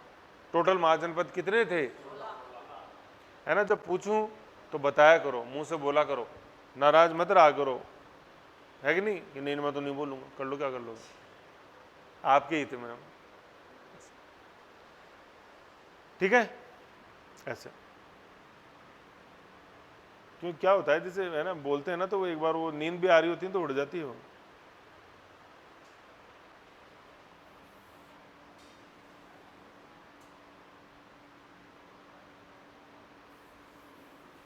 अब अपन देखते हैं बैराठ, बैराठ, ठीक है ना, बैराठ। बैराठ प्रेजेंट में कहाँ, विराटनगर, जयपुर के अंदर। यहाँ से जो मिला है ना वो है भाबरू, भाबरू अभिलेख, भाबरू, आबरू नहीं है, क्या है, भाबरू, भाबरू अभिलेख। तो भाबरू अभिलेख कहाँ से मिला है, विराटनगर से मिला है, जयपुर में, ठीक है। ये क्या है, भाबरू अभिलेख किस लिए जाना जाता है, जो इसकी पूंछ है थी, मेंशन ऑफ बुद्धिज्म त्रिरत्न, बुद्ध धर्म के अंदर त्रिरत्न है। कितने रत्न है, 3 रत्न है। ऐसा नहीं कि 3 बेटे थे, नहीं, ठीक है, त्रिरत्न है। वो 3 रत्न कौन से हैं, बुद्ध, धम्म और संघ। 3 रत्न हो गए ना, 1 2 3, त्रिरत्न। तो त्रिरत्न से मतलब क्या है कि ये बुद्ध धर्म के सिद्धांत हैं, ठीक है, त्रिरत्न। तो पहला सिद्धांत क्या, बुद्ध की, बुद्ध में आपको आस्था होनी चाहिए, ठीक है ना। दूसरा क्या है, धम्म, धम्म क्या है, एक मॉडल कोड ऑफ कंडक्ट है, ठीक है ना, आदर्श आचार संहिता कह लो या मॉरल कोड ऑफ कंडक्ट कह लो, नैतिक आचार, कि आपको ऐसे ऐसे करना है, सुबह उठना है, नहा धो के आना है, फिर बुद्ध की आस्था करनी है, ऐसे समय पे आना है, ठीक है ना, मठ में आना है, संघ में आना है, ऐसे। तो हाँ, नियम, नियम मतलब नियम है, एक तरह से नियम है ना, तो मनमर्जी नहीं करनी है, ऐसे। फिर तीसरा है संघ। संघ क्या होते थे, संघ जो है ना, ये संघ, तो बुद्ध धर्म में 2 चीज़ होती हैं, एक तो संघ होता है और एक मठ होता है, ठीक है ना, संघ और मठ। तो संघ तो क्या होता है, ये एक तरह से स्कूल होता है, बुद्धिस्ट स्कूल, ठीक है, और मठ एक तरह से उनका रेजिडेंस होता है, ये दो चीज़ होती है। तो बुद्धिस्ट स्कूल में आपको आना है और फिर सारी पढ़ाई आपको करनी है। तो बुद्ध धर्म के 3 रत्न है, क्या क्या, बुद्ध, बुद्ध, धम्म और संघ। इन त्रिरत्नों का उल्लेख कौन से अभिलेख में है, भाब्रू अभिलेख में। वो कहाँ से मिला है, विराटनगर से। और विराटनगर किस महाजनपद की राजधानी थी, मत्स्य महाजन, ठीक है। अब ये जो भाब्रू अभिलेख है जिस पे ये लिखा हुआ बुद्धम संघ, ये किसने खुदवाया था, ये अशोक, जो मौर्य सम्राट था अशोक, ये वही अशोक, हाँ शिलालेख है। शिलालेख मतलब जैसे जैसे पत्थर की चट्टान है उसके ऊपर ये उत्कीर्ण है, ऐसे ही। ऐसे भाई उस समय थोड़ी कोई ऐसे थोड़ी चलता था कि अपन ने ये ऐसे फ्लैक्स बना लिया और वो वहाँ चिपका दिया। उस समय तो भाई चट्टान ही थी, तो उत्कीर्ण करके लिख दिया ब्राह्मी लिपि में, ठीक है। तो किस सम्राट का अभिलेख है ये भाब्रू अभिलेख, मौर्य सम्राट अशोक, वही Ashok the Maurya, Ashok the great वही। और अशोक का यहाँ पे टाइटल मिलता है देवनाम प्रियदर्शी, ठीक है ना, मतलब देवों को जो प्रिय है शासक वो कौन है, अशोक सम्राट, है ना, अशोक मौर्य। तो देवानाम प्रियदर्शी कौन से अभिलेख में उपाधि मिलती है, भाब्रू अभिलेख। भाब्रू अभिलेख कह लो, चाहे बैराट अभिलेख कह लो, चाहे विराटनगर अभिलेख कह लो, चीज एक ही है, समझे मेरी बात, इंपॉर्टेंट है। मौर्य सम्राट, किस मौर्य सम्राट का अभिलेख राजस्थान से मिला है या जयपुर से मिला है, अशोक, ओके। आ जाओ, फिर आते हैं। तो वो जो सीट देखी ना अपने, वो तो एंशिएंट राजस्थान की थी, एंशिएंट राजस्थान में जो खास खास बातें। अब अपन आते हैं मिडिवल राजस्थान में, मध्यकालीन राजस्थान में। सबसे पहले जो कॉन्सेप्ट है मध्यकालीन राजस्थान में वो है कि ओरिजिन ऑफ राजपूत, प्राचीन। अब अपन आगे मिडिवल में, मध्यकालीन के अंदर, मध्यकालीन राजस्थान में। तो सबसे पहले अपन कॉन्सेप्ट देखते हैं ओरिजिन ऑफ राजपूत, कि राजपूत का ओरिजिन कैसे हुआ। इसमें जो वेल नोन सिद्धांत है वो एक फायर अल्टर थ्योरी है, जिसको अपन बोलते हैं अग्निकुंड का सिद्धांत। फायर अल्टर, अग्नि, और अल्टर का मतलब होता है जो हवन वेदिका लगती है ना वो, तो इसको अपन बोलते हैं अग्निकुंड का सिद्धांत। क्या बोलते हैं, अग्निकुंड, अग्निकुंड का सिद्धांत। तो इसमें था क्या कि जैसे जो अपन आबू पर्वत देखते हैं, गुरु शिखर, वहाँ गुरु जो वशिष्ठ थे उन्होंने हवन लगाया, मतलब गुरु वशिष्ठ वहाँ क्या करते थे, तपस्या करते थे। तो वहाँ पे जैसे राक्षस आते थे, राक्षस उनको डिस्टर्ब करते थे वशिष्ठ को। तो वशिष्ठ ने देखा कि यार फिर तो अपन किसी की रक्षा के लिए अपन किसी को नियुक्त तो करें ना, नहीं तो अपन तो पढ़ ही नहीं पाएंगे, ध्यान ही नहीं लगा पाएंगे। तो उन्होंने वो अग्नि वेदिका, वो अग्नि प्रज्वलित करी, ठीक है, उसके अंदर पूरी तपस्या करी। सब देवता खुश हुए कि ठीक है तुमको तुम्हारी रक्षा करनी है तो ऐसा करो, ठीक है मैं तुमको इस अग्नि से ही 4 योद्धाओं को जन्म देता हूँ, इस अग्नि से ही। तो इस अग्नि से ही 4 योद्धा जन्म हुए जिनके नाम ये लिखे हुए हैं। इनको याद कैसे रखना अपन को, P2 और C2, P की घात 2 और C की घात 2, P2 C2। तो प्रतिहार, परमार, चालुक्य और चौहान, क्रम यही रखना है। सबसे पहले उत्पन्न कौन से हुए, प्रतिहार, सेकंड नंबर परमार, देन, और सबसे लास्ट में ऐसे याद रखना, हेरा फेरी नहीं कर देनी, गड़बड़ हो जाएगी। जैसे अपन पढ़ते हैं ना, जैसे ये अपने 4 वेद हैं, RY ऐसे रीसा, तो ऋग्वेद, यजुर्वेद, सामवेद, अथर्ववेद, ऐसे कैसे याद रखना होता है। सबसे पहला वेद कौन सा है, अब ये नहीं मेरे को जो आता है वो ही पहला कर दूंगा मैं, मनमर्जी थोड़ी चलती है ऐसे। तो सबसे पहला वेद ऋग्वेद, दूसरा यजुर्वेद, तीसरा सामवेद, चौथा क्वेश्चन ने पूछा सबसे अंतिम वेद कौन सा है, अथर्ववेद। गाना किस में मिलता है, सामवेद, साम, साम दाम दंड वेद। साम मतलब बोलचाल से मीठी बात करके अपना काम निकाल लो, दाम मतलब मुद्रा देकर, दंड मतलब फिर कट्टा दिखा के। एक 47 स्वरूप दिखा नहीं सकते अपन ऐसे, है ना। तो प्रतिहार, परमार, चालुक्य, चौहान, ये चारों निकले। तो ये, और यज्ञ किसने किया, 4 राजपूत है ये, राजपूत, रेसेज, क्लैन, है ना, रेसेज या क्लैन। और प्रेस्ट कौन था, यज्ञ करने वाला वो पुरोहित कौन था, वशिष्ठ, गुरु वशिष्ठ। और कहाँ किया ये, माउंट आबू, है ना, माउंट आबू, गुरु शिखर, माउंट आबू गुरु शिखर, लिख लो, इसमें लिखा हुआ नहीं है भाई। यज्ञ किया किसने किया, गुरु वशिष्ठ ने। कहाँ किया, गुरु शिखर पे, माउंट आबू पर। और कौन निकली टोटल रेसेस क्लैन, कौन कौन, P2 C2, प्रतिहार, परमार, चालुक्य, चौहान, ऐसे समझ गए। अब ये जो सारी राम कहानी है जो अपन ने बताई, ये लिखी हुई कहाँ है? ये मेंशन्ड इन टेक्स्ट। क्या क्या नाम है किताब का? पृथ्वीराज रासो। जो किसने लिखी है? चंद्रवरदे ने। ये दरबारी कविता पृथ्वीराज का, पृथ्वीराज चौहान। पृथ्वीराज चौहान की बायोग्राफी है पृथ्वीराज रासो। पृथ्वीराज चौहान वही अजमेर वाले, तरह इनका युद्ध, 2 युद्ध अभी अपन देखेंगे। तो इनका ये दरबारी कविता चंद्रवरदे, जिसने वो 4 बांध 24 गज अष्टंगुल प्रमाण ताओपट सुल्तान मत चुके चौहान, वो ये चंद्रवरदे। पृथ्वीराज रासो, पृथ्वीराज रासो में सारी राम कहानी लिखी हुई है जो मैंने आपको बताया। हाँ, दरबारी कवि थे इनके। कईयों में है जैसे बहुत अच्छा दोस्त भी था, तो दोस्त कवि नहीं हो सकता क्या? कुछ होते हैं, कुछ 6 बजे बाद बन जाते हैं लेकिन कवि तो कवि होता है। आ जाओ।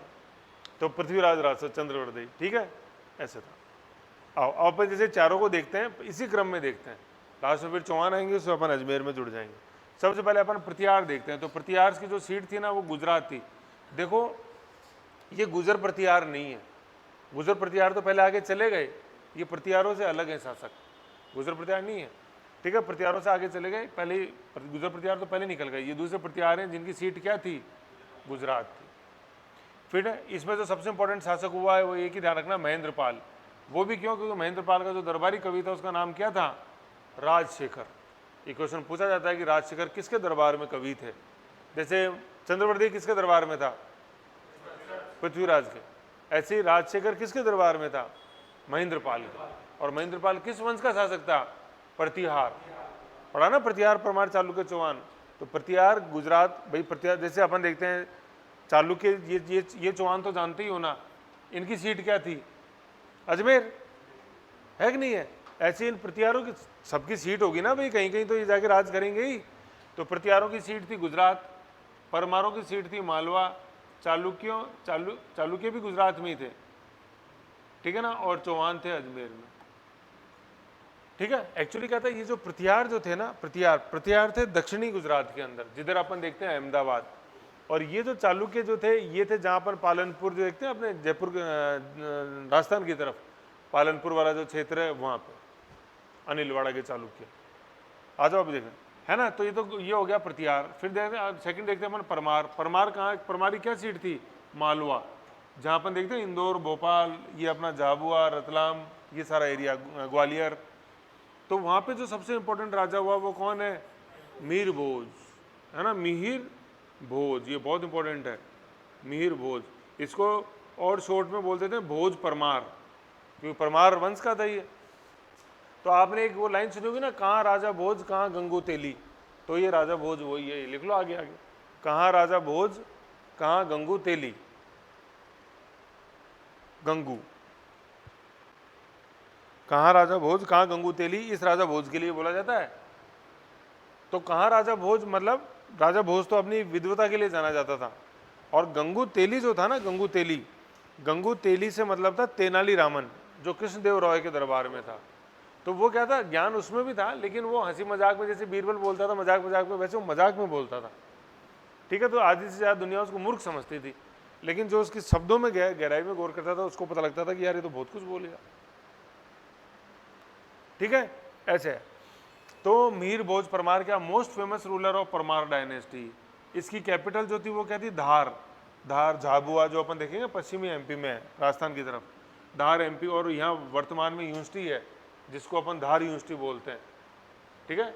और वो धार यूनिवर्सिटी में जैसे आप घुसोगे ना, घुसते ही जिसका स्टैचू लगा हुआ है वो व्यक्ति कौन है? मीर भोज, ठीक है। Non for his cultural achievement, खास तौर पे एजुकेशन के सेक्टर में, एजुकेशन। ऐसा कहा जाता है कि उसकी मृत्यु पर आंसू बहाए थे गॉडेस सरस्वती ने, कि सरस्वती को भी दुख हुआ था कि मेरा इतना प्रिय विद्यार्थी आज दुनिया में नहीं, है ना, ऐसे। तो अपन जैसे जो सम्मान देखते हैं लिटरेचर के, जैसे जो वेल नोन सम्मान मिलते हैं, उनके ऊपर जो फोटो बनी रहती है जिसकी, वो मीर भोज है, ऐसे। तो इतना मतलब टैलेंटेड व्यक्ति था। तो मीर भोज परमार। तो कई बार पूछा जाता है कि भोज परमार शासक जो अपनी विद्वता के लिए जाना जाता है, निम्न में से किस राजपूत वंश से था? प्रतिहार, परमार, चालुक्य या चौहान? तो आप सोचो यार चौहान ही थे, चौहान पे लगा दो, आपने तो अपना बना लो इसको। नहीं वो पहले थे, मतलब हाँ वो नहीं है, वो मीर भोज नहीं इंपॉर्टेंट शासक, जो शासक उसमें भी हुआ है गुजर प्रतिहार में मीर भोज, लेकिन जो विद्वता के लिए जाना जाता है वो भोज परमार है वो। इसलिए जब वो जहाँ वो वीडियो चलता है गुजर प्रतिहार वाला, तभी मैं बोलता हूँ कि ये मीर भोज वो नहीं है, वो अलग है। भाई नाम रखने से थोड़ी वो हो जाएंगे,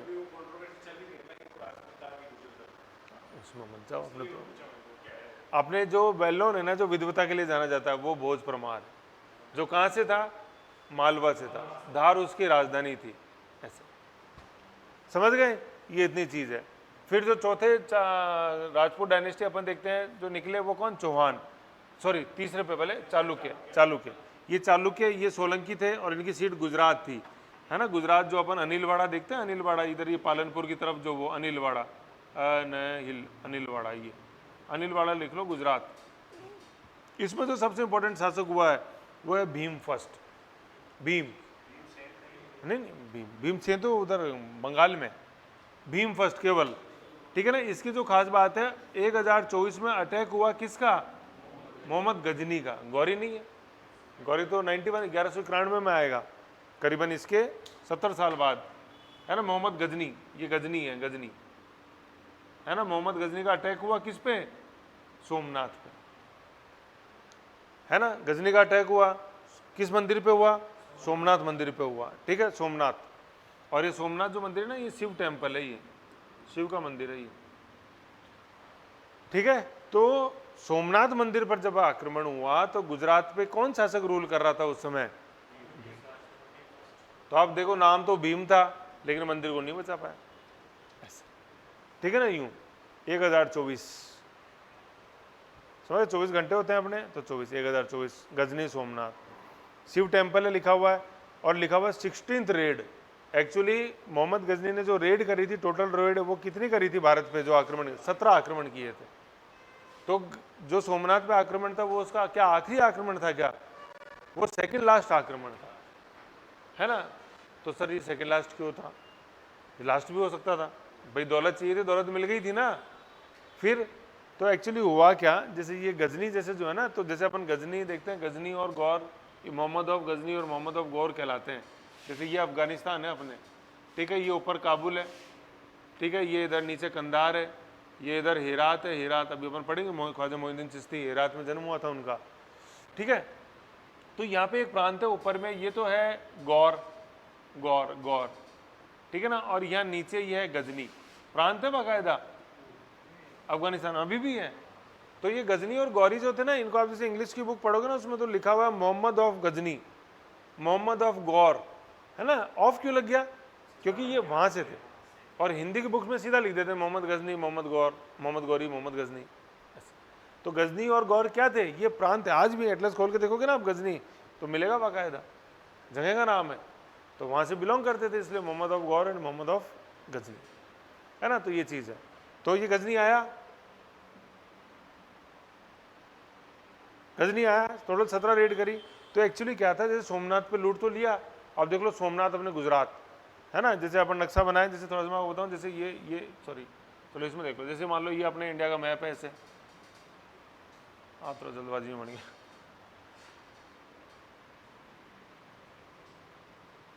ये जैसे अपना मैप, ठीक है ना। तो और ये पाकिस्तान इधर हो गया, ये अफगानिस्तान हो गया, ऐसे ये यहाँ गजनी है, यहाँ लेके जाना।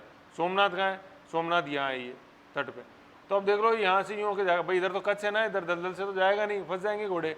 तो यूँ ये इधर से होके गया ऐसे, क्योंकि इधर क्या सिंध, जैसे सिंधु नदी जो है, ये भाई सिंधु नदी है, तो सिंधु नदी तो बहुत फास्ट फ्लोइंग रिवर है, तो ज़्यादा माइकल बनोगे तो सारा जो सोना है वो बह जाएगा तुम्हारा पानी के अंदर। ये सिंधु नदी है, ब्लू में जो मैंने बताया।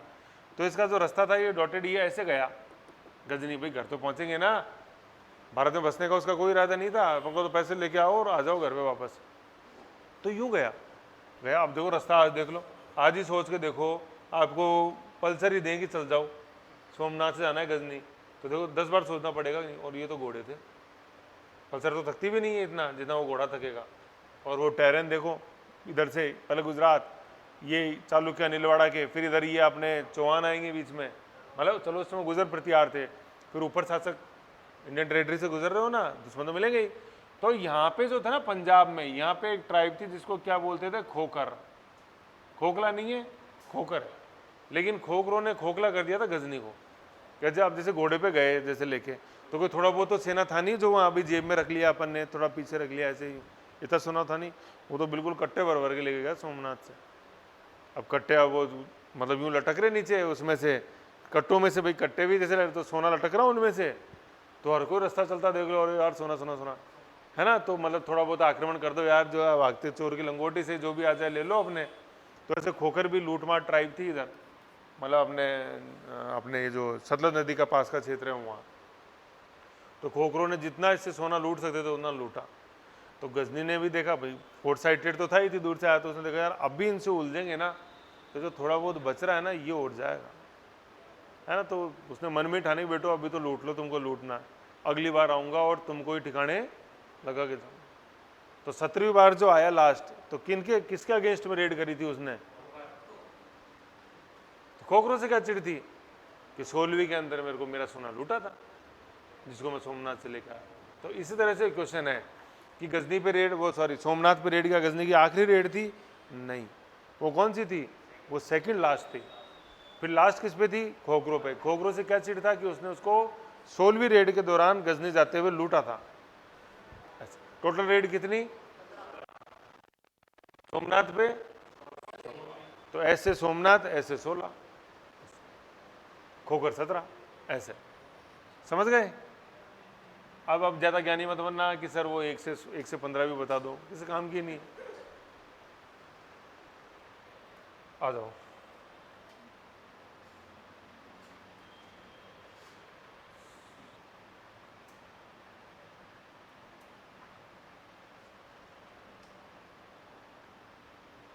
है ना। तो यहाँ अपन चल रहे थे, ठीक है। तो भीम फर्स्ट के समय ये आया गजनी, और वो सोलंकी वंश का शासक था। फिर जो इंपॉर्टेंट एक शासक और हुआ चालुक्य में, वो था जयसिंह सिद्धराज, है ना। जयसिंह, अपने सवाई जयसिंह नहीं है, जयसिंह सिद्धराज, ठीक है ना। ये किस लिए जाना जाता है? क्योंकि इसके दरबार में कवि था हेमचंद्र। तो इसने, हेमचंद्र ने किताब लिखी है त्रषष्ठी सलाह, त्रषष्ठी मतलब 63 सलाह का पुरुष चरित्र। वैसे तो क्या है, जैन धर्म अपन देखते हैं तो उसके अंदर 24 तीर्थंकर हुए हैं। ऋषभदेव आदिनाथ पहले थे, 23वें पार्श्वनाथ थे और 24वें महावीर स्वामी थे। लेकिन इस हेमचंद्र ने बताया कि 63 सलाह का पुरुष चरित्र, ये जैन धर्म में 63 तीर्थंकर हुए हैं, ऐसा इस हेमचंद्र ने बताया, जो जैन कवि था। तो इसीलिए क्वेश्चन पूछा जाता है कि हेमचंद्र किसके दरबार में कवि थे। जैसे अभी आपने देखा होगा, अभी एक राजशेखर आया था गुजर प्रत्यारी, वो किसके दरबार में था? राजशेखर, महेंद्र पाल के। तो ये 3-4 ऑथर हैं जो वेल नोन है, इनका पूछा जाता है। चंद्रवर्ती किसके दरबार में था? पृथ्वीराज रासो, जिसने लिखा। ऐसे जो अपन दे रतन सिंह वाली जो कहानी है, चित्तौड़ वाली की पद्मनी से आकर्षित हो गया अलाउद्दीन खिलजी आया, तो पद्मावत नामक ग्रंथ लिखा है किसने? मलिक मोहम्मद जायसी ने। शेरशाह सूरी का दरबारी कवि था वो, घटना के करीबन 250 साल बाद लिखा। ऐसा प्रमाणिक नहीं है, लेकिन जो बता रहे हैं वो बता रहा हूँ, ठीक है ना। ये चीज़ है। तो ये हो गए। तो प्रतिहार देख लिया अपन ने, प्रतिहारों में अपन ने महेंद्र पाल देखा राजशेखर के कारण। देन अपन ने परमार देखा, मीर भोज परमार, है ना, धार। देन अपन ने चालुक्य देखा, उसमें भीम फर्स्ट देखा, गजनी देखा, 16वां आक्रमण देखा, फिर 17वां देखा, खोखर देखा। अब अपन देख रहे हैं क्या? चौहान अजमेर जो सीट है। आ जाओ, फोर्थ अब अपन आ गए अजमेर चौहान।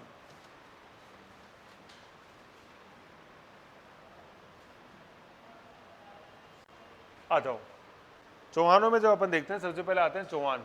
तो चौहान और शाकंभरी भी इनको बोल देते हैं, अजमेर बोलते हैं। शाकंभरी इनकी कुल देवी थी। कल जैसे अपन ने पढ़ा था कि जयपुर की कुल देवी, आमेर की कुल देवी क्या पढ़ी थी अपन ने? जो हमारा दूल्हे राय 1137, है ना। 1137 में अपन ने दौसा, फिर 1140 में अपन ने देखा रामगढ़ को जीत लिया, 1142 में मंदिर बनाया। फिर बाद में आते हैं काकिल देव, जो आमेर पे 1237 के अंदर अपनी राजधानी आमेर। तो आराध्य देव चेंज हो सकते हैं, लेकिन सब होशियार हो गया। वेरी गुड, मकसद भी यही था। तो सबसे पहले जो शासक आते हैं अजमेर के, वो कौन है? अजय राज, है ना। अजय राज के पीछे ही नाम पड़ा हुआ अजमेर, अजय अजमेर, ठीक है। ये इनका काल है, कोई इंपॉर्टेंट नहीं। लेकिन अजमेर शहर की स्थापना कब हुई? 1103 में। तो कितने एक आ रहे हैं? और फिर लास्ट में क्या आ रहा है? 3 आ रहा है। एक 3 अजमेर। और सबसे पहले सबसे पहला वंश था ये, है ना, मतलब जिसने अपनी, कोई नहीं है इस समय सीन में सांगा और अपने ये दूल्हे राय वगैरह कोई सीन में नहीं है, सीन में तो ओनली यही व्यक्ति है, समझ रहे हो आप। ऐसे भाई सांगा तो 1526 खान में बात आएगी, ये तो बहुत पहले की बात है। तो इनकी फर्स्ट रैंक नहीं आई, फर्स्ट रैंक 3 बार आई, एक एक एक, पृथ्वीराज चौहान। ऐसे याद रख लेना। जो उन्होंने किला बनाया तारागढ़ का किला, अजमेर में वेल नोन किला है, वैसे किलों में और देखेंगे अब अपना अजमेर में, लेकिन यह नाम आ गया तो लिख लो गढ़ बीटली, है ना, गढ़ बीटली, बीटली, इस किले को गढ़ बीटली भी बोलते हैं। मीरान साहब की दरगाह है, घोड़े की मजार है, तारागढ़, तारागढ़ किसने बनाया, और इस किले का नाम क्या है, गढ़ बीटली, है ना। जैसे अपना जयगढ़ फोर्ट है ना, वैसे पढ़ेंगे अपन फोर्ट्स में थोड़ा सा एक आएगा, जयगढ़ जो फोर्ट है ना, जयगढ़ वही मिर्जा राजा सिंह ने नींव डाली, वर्तमान स्वरूप सवाई जय सिंह का देखते हैं अपन जयवान तोप, इसको अपन बोलते हैं चील किला, चील का, ईगल फोर्ट, चील फोर्ट, चील का किला या ईगल, वही ईगल, ईगल, हाँ जयगढ़, जयगढ़, जयगढ़ फोर्ट जो है ना जयपुर में, जय जवान तोप वाला, इसको चील का किला बोलते हैं। क्यों बोलते हैं,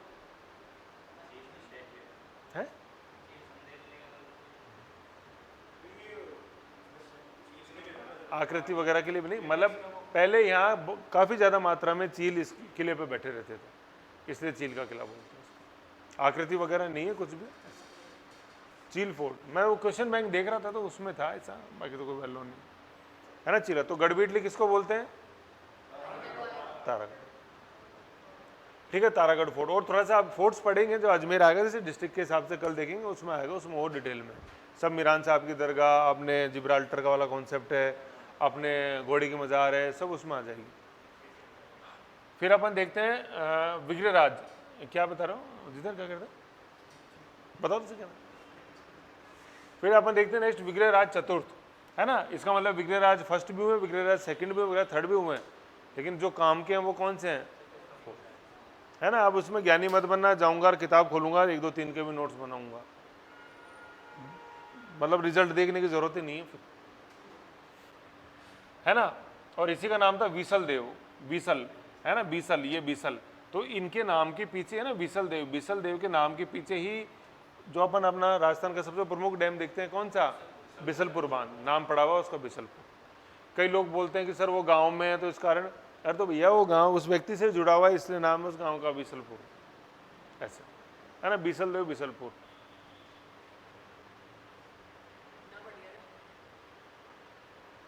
बीसल देव से डर लगा क्या बता, चलो टेंशन मत करो, ये लो ज़्यादा आगे आ जाओ, है ना, बीसल देव। अब अपन देखते हैं इस समय क्या था, climax of Chauhan dynasty, climax of Chauhan dynasty, कोई खास नहीं। नेक्स्ट दिल्ली, दिल्ली को जीत किसने मिलाया, दिल्ली पे एक्चुअली इस समय जो है ना कौन राज कर रहे थे, तोमर राज कर रहे थे, तोमर, है ना, तोमर। मतलब जब तक दिल्ली सल्तनत नहीं आएगी ना, दिल्ली सल्तनत तो अभी मोहम्मद गोरी आएगा 1191 में, तराइन के युद्ध लड़ेगा, पहले में हारेगा, दूसरे में जीतेगा, फिर कुतुबुद्दीन ऐबक को अपना सूबेदार बना के जाएगा, और फिर आएंगे सुल्तान। तो अभी तो ये वो तो यहाँ है, देखो मैं बता रहा हूँ, वो तो यहाँ ही है। 1191 में दिल्ली सल्तनत की स्थापना अब होगी। विग्रहराज चतुर्थ ने दिल्ली जीता तो उस समय कौन था दिल्ली में, तोमर वंश, हाँ जबर, तोमर, है ना, तोमर। और दिल्ली को इस समय बोलते थे दिल्ली का, ढीलीगा, दिल्ली का, दिल्ली नहीं बोलते थे, दिल्ली का, है ना, तो तोमर दिल्ली का, ठीक है। फिर जो लेकिन अब जो है वो है सबसे इंपॉर्टेंट कॉन्सेप्ट कि इसने संस्कृत कॉलेज बनाया, किसने, विग्रहराज चतुर्थ ने, अजमेर में, अजमेर में संस्कृत कॉलेज बनाया, और उसी संस्कृत कॉलेज को कन्वर्ट कर दिया था जब गौरी ये जीतेगा यहाँ पे, है ना, और 2.5 दिन का झोपड़ा उसको एक मस्जिद के रूप में कन्वर्ट कर दिया, समझ गए, बड़ा इंपॉर्टेंट कॉन्सेप्ट। 7 मेहराब, 2.5 दिन के झोपड़े, 81 खंबे, ऐसे, हाँ हाँ वही मैं बता रहा हूँ। तो जैसे सर आपको कैसे पता कि ये ऐसे ऐसे, तो भैया मेरे को नहीं पता। जैसे मान लो जैसे ये 2.5 दिन का झोपड़ा है फॉर एग्जांपल, तो जैसे इसकी यूँ दीवारें देखोगे ना ऊपर, तो वहाँ संस्कृत के श्लोक लिखे हुए हैं, श्लोक लिखे हुए हैं। तो अब जैसे कि ये लिखा हुआ हरिकेल, हाँ ये लिखा हुआ है श्लोक। अब देखो मैं तो कई बार सोचता हूँ कि स्टूडेंट को लिखा दूँ कुछ, सब कुछ इसमें लिखा हुआ ऑलरेडी, तो मैं तो बिल्कुल गुंजाइश ये रहती है कि स्टूडेंट को किसी भी तरह का दुख नहीं, पीड़ा नहीं होनी चाहिए उसको। पीड़ा बस इतनी होनी चाहिए कि सर मैं इसको याद कैसे करूं, लिखने की पीड़ा नहीं होनी चाहिए। अब इतना तो करोगे यार, ऐसे क्या है कि नहीं। तो है ना, ये हरिकेल नाटक है संस्कृत का। इस हरिकेल नाटक की पंक्तियां यूं उकेरी हुई हैं, जैसे अब ये लिख रहा है ना, कुछ खासियत है कि क्रेडिट कार्ड पर मतलब क्या चीज़ है, मतलब कुछ ऐसा है कि मेहनत करोगे तो ही मिलेंगे आपको ये, जैसे ये ऐसे लिखी हुई ना, ऐसे वहाँ 2.5 दिन के झोपड़े के अंदर, 2.5 दिन के झोपड़े में ऐसे ही चीज़ें ऐसे। तो संस्कृत में कुछ बातें लिखी हुई हैं। तो पूछा जाता है कि वो किस ग्रंथ की किताब लाइन है, किस ग्रंथ की लाइन है? हरिकेल। हरिकेली भी बोल देते हैं, हरिकेल, हरिकेन नहीं है ये, टॉर्पिडो हरिकेन कर दो कहीं आप उनको, हरिकेल, हरिकेल या केली, हाँ हरिकेल। हरिकेल नाटक है संस्कृत, जिसकी लाइनें अपन को किस इमारत में मिलती हैं? क्या तारागढ़ में मिलती हैं, ताजमहल में मिलती हैं, क्या 2.5 दिन के झोपड़े में मिलती हैं, कुतुब मीनार में मिलती हैं? कहाँ मिलती हैं? 2.5 दिन के झोपड़े। तो ये नाटक किस भाषा का था? समझ गए, संस्कृत भाषा में। तो अब ये आता है कि ये किसने लिखा भी होगा। तो ये जो ग्रंथ है संस्कृत का, ये किसने लिखा था? ये विग्रहराज चतुर्थ ने लिखा था। जब ये क्वेश्चन आता है ना हरिकेली का, तो ऑप्शन क्या रहते हैं? विग्रहराज चतुर्थ 1, 2, 3। तो अक्कड़ बक्कड़ से काम नहीं चलता वहाँ, 4th है ना। टोटल 4 ही हुए, लास्ट वाले ये इन्हीं में था ऐसे, ठीक है। हरिकेल नाटक, तो देखो ये हरिकेल नाटक एक्चुअली क्या है, जैसे ब्रिस्टल है ना, अपने ब्रिस्टल इंग्लैंड, वहाँ राजा राम मोहन राय का भी ऐसे ही बना हुआ है सेनोटॉप। उस राजा राम मोहन राय की सेनोटॉप छतरी पे भी ये हरिकेल नाटक की पंक्तियाँ उत्कीर्ण है ना, ब्रिस्टल इंग्लैंड में। वो एक्चुअली गए थे लंदन, मतलब वो तो मुगल बादशाह की पेंशन चालू करवाने गए थे वहाँ, लेकिन वहाँ फिर जैसे जो मौसम था, वो ठंड थी उस समय बहुत ज़्यादा, तो फिर वहीं कार्डिक अरेस्ट से वो शांत हो गए थे ब्रिस्टल ऐसे, ठीक है ना। तो उनकी फिर सेनोटॉप वहीं बनी हुई है ब्रिस्टल में। तो ये हरिकेल नाटक 2 जगह है, एक तो 2.5 दिन के झोंपड़े में और एक राजा राम मोहन राय। 4 व्यक्ति नहीं है, राजा राम मोहन राय एक ही व्यक्ति है, उपाधि थी राजा राम की। अकबर सेकंड था शासक, एक तो अकबर हुआ ये दीन अलाई, एक अकबर सेकंड, जिन्होंने अंग्रेजों ने बैठाया था उसको गद्दी पे, पहला मुगल बादशाह जिसको अंग्रेजों ने गद्दी पे बैठाया उसने, हाँ पालम, मतलब बादशाह की हुकूमत लाल किले तक सिमट के रह गई थी, उसके लिए बोला जाता है। तो उसकी क्या पेंशन रोक ली थी अंग्रेजों ने। तो अकबर सेकंड ने बोला राजा राम मोहन राय को, इंग्लिश बहुत अच्छी आती थी राजा राम मोहन राय को, कविता वगैरह लिखते रहते थे और सती वगैरह के लिए काम कर ही लेते थे, तो लंदन ब्रिटिश संसद तक उनकी आवाज़ थी। तो राजा राम को बोला अकबर सेकंड ने कि तुमको राजा राम की उपाधि दूंगा मैं, उनका नाम तो केवल मोहन रॉय ही था, है ना। फिर राजा राम की उपाधि दूंगा तुम, लेकिन मेरा एक काम करो, लंदन जाओ, आने जाना खर्चा भी दूंगा, और ये मेरी पेंशन रोक दी ना अंग्रेजों ने, वो पेंशन चालू करा के आओ मेरी। बोला ठीक है। तो उन्होंने इंडियन एरियोपेजिटेका नाम की कविता लिखी थी महारानी की प्रशंसा में, कि ऐसे ऐसे ब्रिटिश हुकूमत तो आ जाइए, ये हमारे कब से हैं, तो ऐसे क्या कर रहे हो, चालू तो कर ही सकते हो। महारानी ने सुनी भी वो, लेकिन फिर अगले दिन बुलाया तो शाम को घूमने निकले, गड़बड़ हो गई, खुद की पेंशन चालू हो गई ऐसे, है ना। तो ये हरिकेली हो, हाँ मतलब उनकी जो छतरी है ना, उसकी छतरी को ऐसी बिल्कुल उत्कीर्ण है पिलर्स, वहीं ब्रिटेन ब्रिस्टल, मतलब ब्रिटेन में ब्रिस्टल नाम की जगह है, पोर्ट सिटी है ना। तो इस हरिकेली पे क्या क्या क्वेश्चन आता है, किस भाषा का है? संस्कृत। किसने लिखा? विग्रहराज चतुर्थ ने लिखा। किस इमारत में अपन पाते हैं? है ना। एक्चुअली क्या है, जैसे ये 2 इमारतें बहुत फेमस हैं जो यूँ जानी जाती हैं, इनमें लिखा है, तो किसने लिखा है, क्या लिखा है। ऐसे जैसे आप रेड फोर्ट देखोगे ना, तो दीवाने आम, दीवाने खास नहीं, दीवाने आम में जैसे ऊपर यूँ लिखा हुआ है कि हनूज नहीं, हनूज दुल्ली दुरस्त, तो वो हो गया वो, मतलब हाँ यही है, हाँ मतलब वही है कि वर रूबी जमी अस्त, हमी अस्त, हमी अस्त, हमी अस्त, 3 बार लिखा हुआ है। मतलब वर रूबी जमी अस्त, कि धरती पर कहीं स्वर्ग है तो यही है, यही है, यही है, मतलब वर रूबी जमी अस्त, हमी अस्त, हमी अस्त, हमी अस्त। ये लाइन है अमीर खुसरो की, है ना, अमीर खुसरो की, जो उसने बोला किसके लिए? दिल्ली के लिए बोला है, वो कश्मीर के लिए नहीं बोला। दिल्ली का जो लाल किला है उसके लिए उसने बोला है कि अगर धरती पर कहीं स्वर्ग है तो यही है, यही है, यही है। तो लाल किले के लिए बोला किसने? अमीर खुसरो ने। मतलब अमीर खुसरो की लाइनें लिखी हुई है। लाल किला तो बाद में बनाया, शाहजहां ने बनाया, लेकिन अमीर खुसरो तो जैसे दिल्ली सल्तनत कालीन है, वो तो अलाउद्दीन खिलजी का था दरबारी कवि, ठीक है। तो वो लिख के गया था, उसको तूतिए हिंद बोलते थे, मतलब भारत का तोता, ठीक है। तो उसने किताब लिखी, उस किताब के अंदर उसने लिखा। फिर जब कभी लाल किला बना, लाल किला तो अमीर खुसरो के कम से कम 300 साल बाद बना है, लेकिन उसकी किताब तो थी ना दिल्ली के लिए, क्योंकि दिल्ली में ही था अमीर खुसरो। तो इतना जैसे मतलब शहर देखता था आबाद, सब तरह के लोग, तो लिखा कि धरती पर अगर कहीं स्वर्ग है तो इस दिल्ली में ही है। तो उसकी किताब से वो लाइनें निकाल के फिर लाल किले में दीवाने आम में लिखी गई, दीवाने खास में नहीं, आम में, जैसे कि हर आम आदमी जो व्यक्ति आए वो इसको पढ़े। भाई दीवाने खास में तो खास व्यक्ति जाएंगे ना। हाँ, अमीर खुसरो मतलब ये अपने निजामुद्दीन औलिया, ये उसके पास मतलब अमीर खुसरो ऐसा शिष्य था जो अपनी गुरु की मृत्यु की खबर सुनते हुए उसने भी एंड टू एंड प्राण त्याग दिए थे। तो दोनों गुरु शिष्य की जो है पास है, निजामुद्दीन औलिया और अमीर खुसरो। चलो आ जाओ, तो अपन कहाँ थे? अपन हरीकेली पे थे, समझ गए इतनी चीज, ये इंपॉर्टेंट है काफी। फिर अपन आते हैं पृथ्वीराज थर्ड। अब आप कंफ्यूज, सर अभी तो फोर्थ पढ़ा था, अब थर्ड ऐसे क्या कर रहे हो? तो यार वो विग्रह राज था, है अभी 8 नहीं बजे रसर आने लग गया, वो विग्रह राज चतुर्थ है, ये पृथ्वीराज थर्ड है कि नहीं? ऐसे आ जाओ। तो अब इसके बारे में अपन क्या पढ़ते हैं?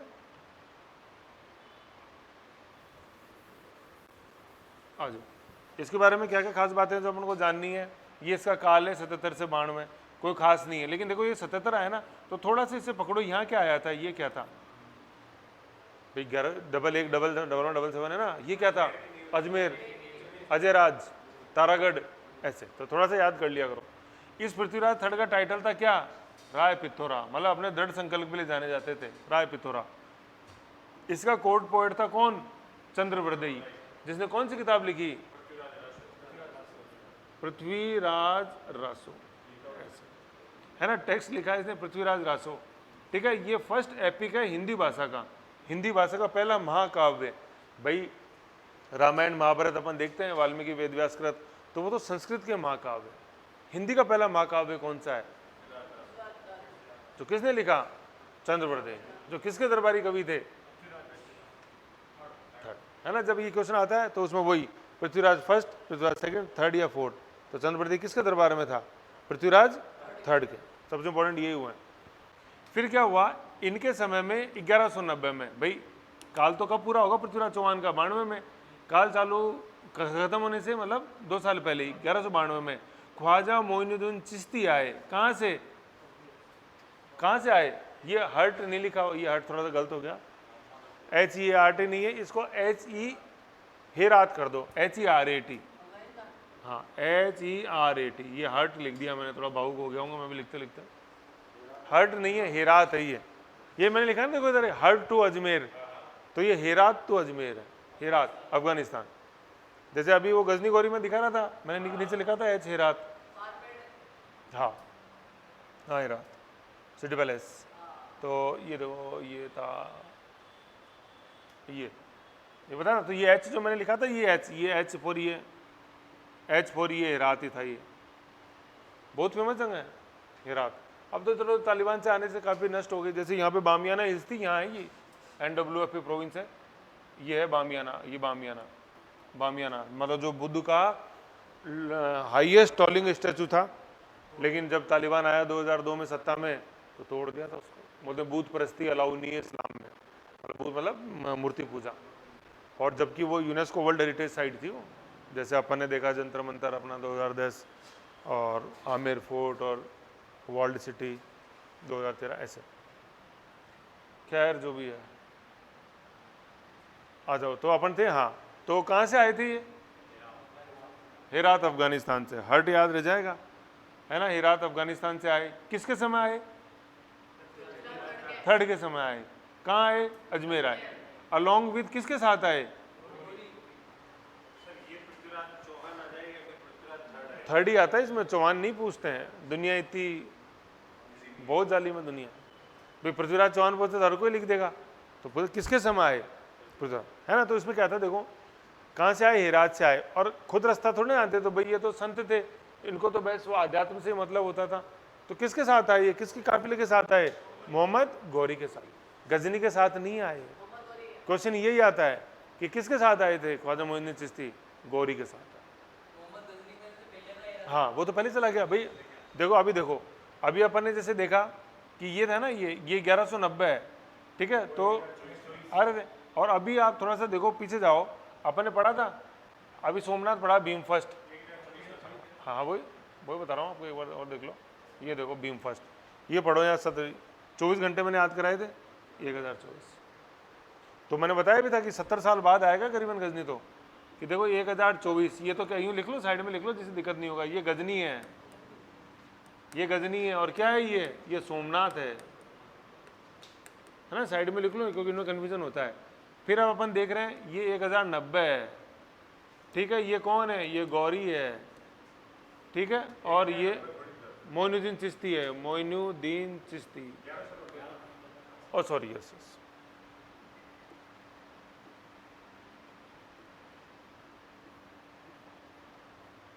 ग्यारह सौ,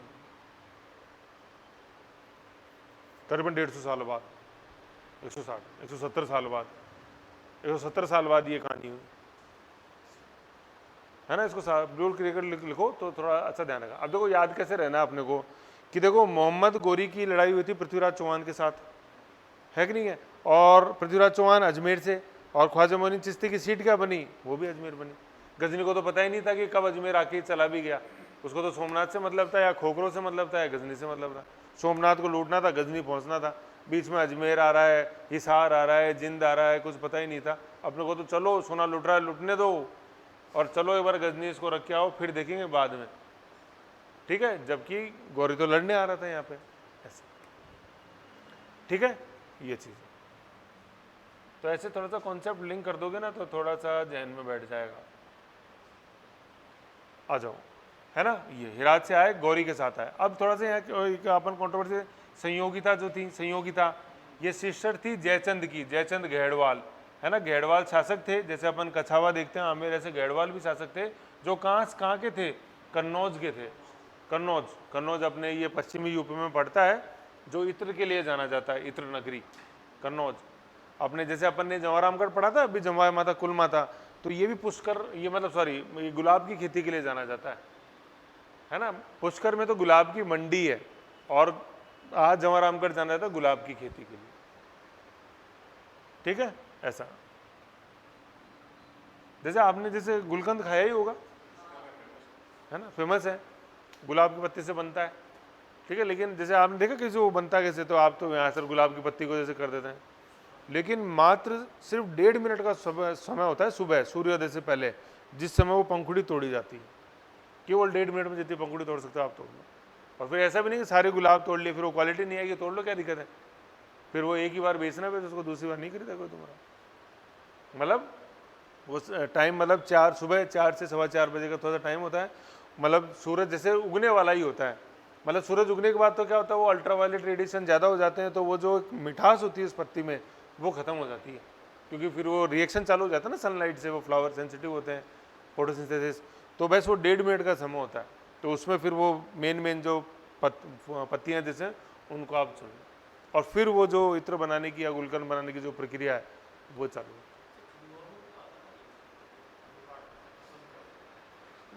उसमें मतलब अब होने लगी, ये तो मध्यकालीन साइड से ही है, तो कमनौर में भी है इस समय, है ना, तो ऐसे है। तो कुंभ आ गया तो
अखिलेश एक मिनट बुलाओ ना, देखो फाइल कहाँ है।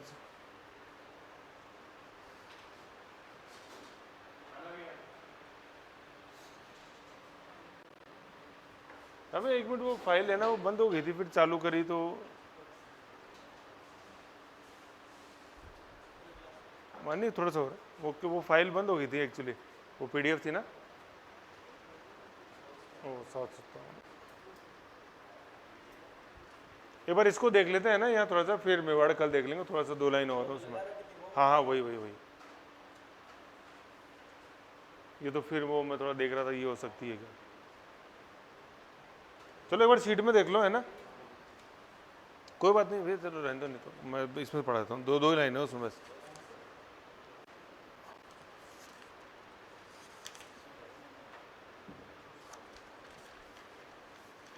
इसमें आ जाओ।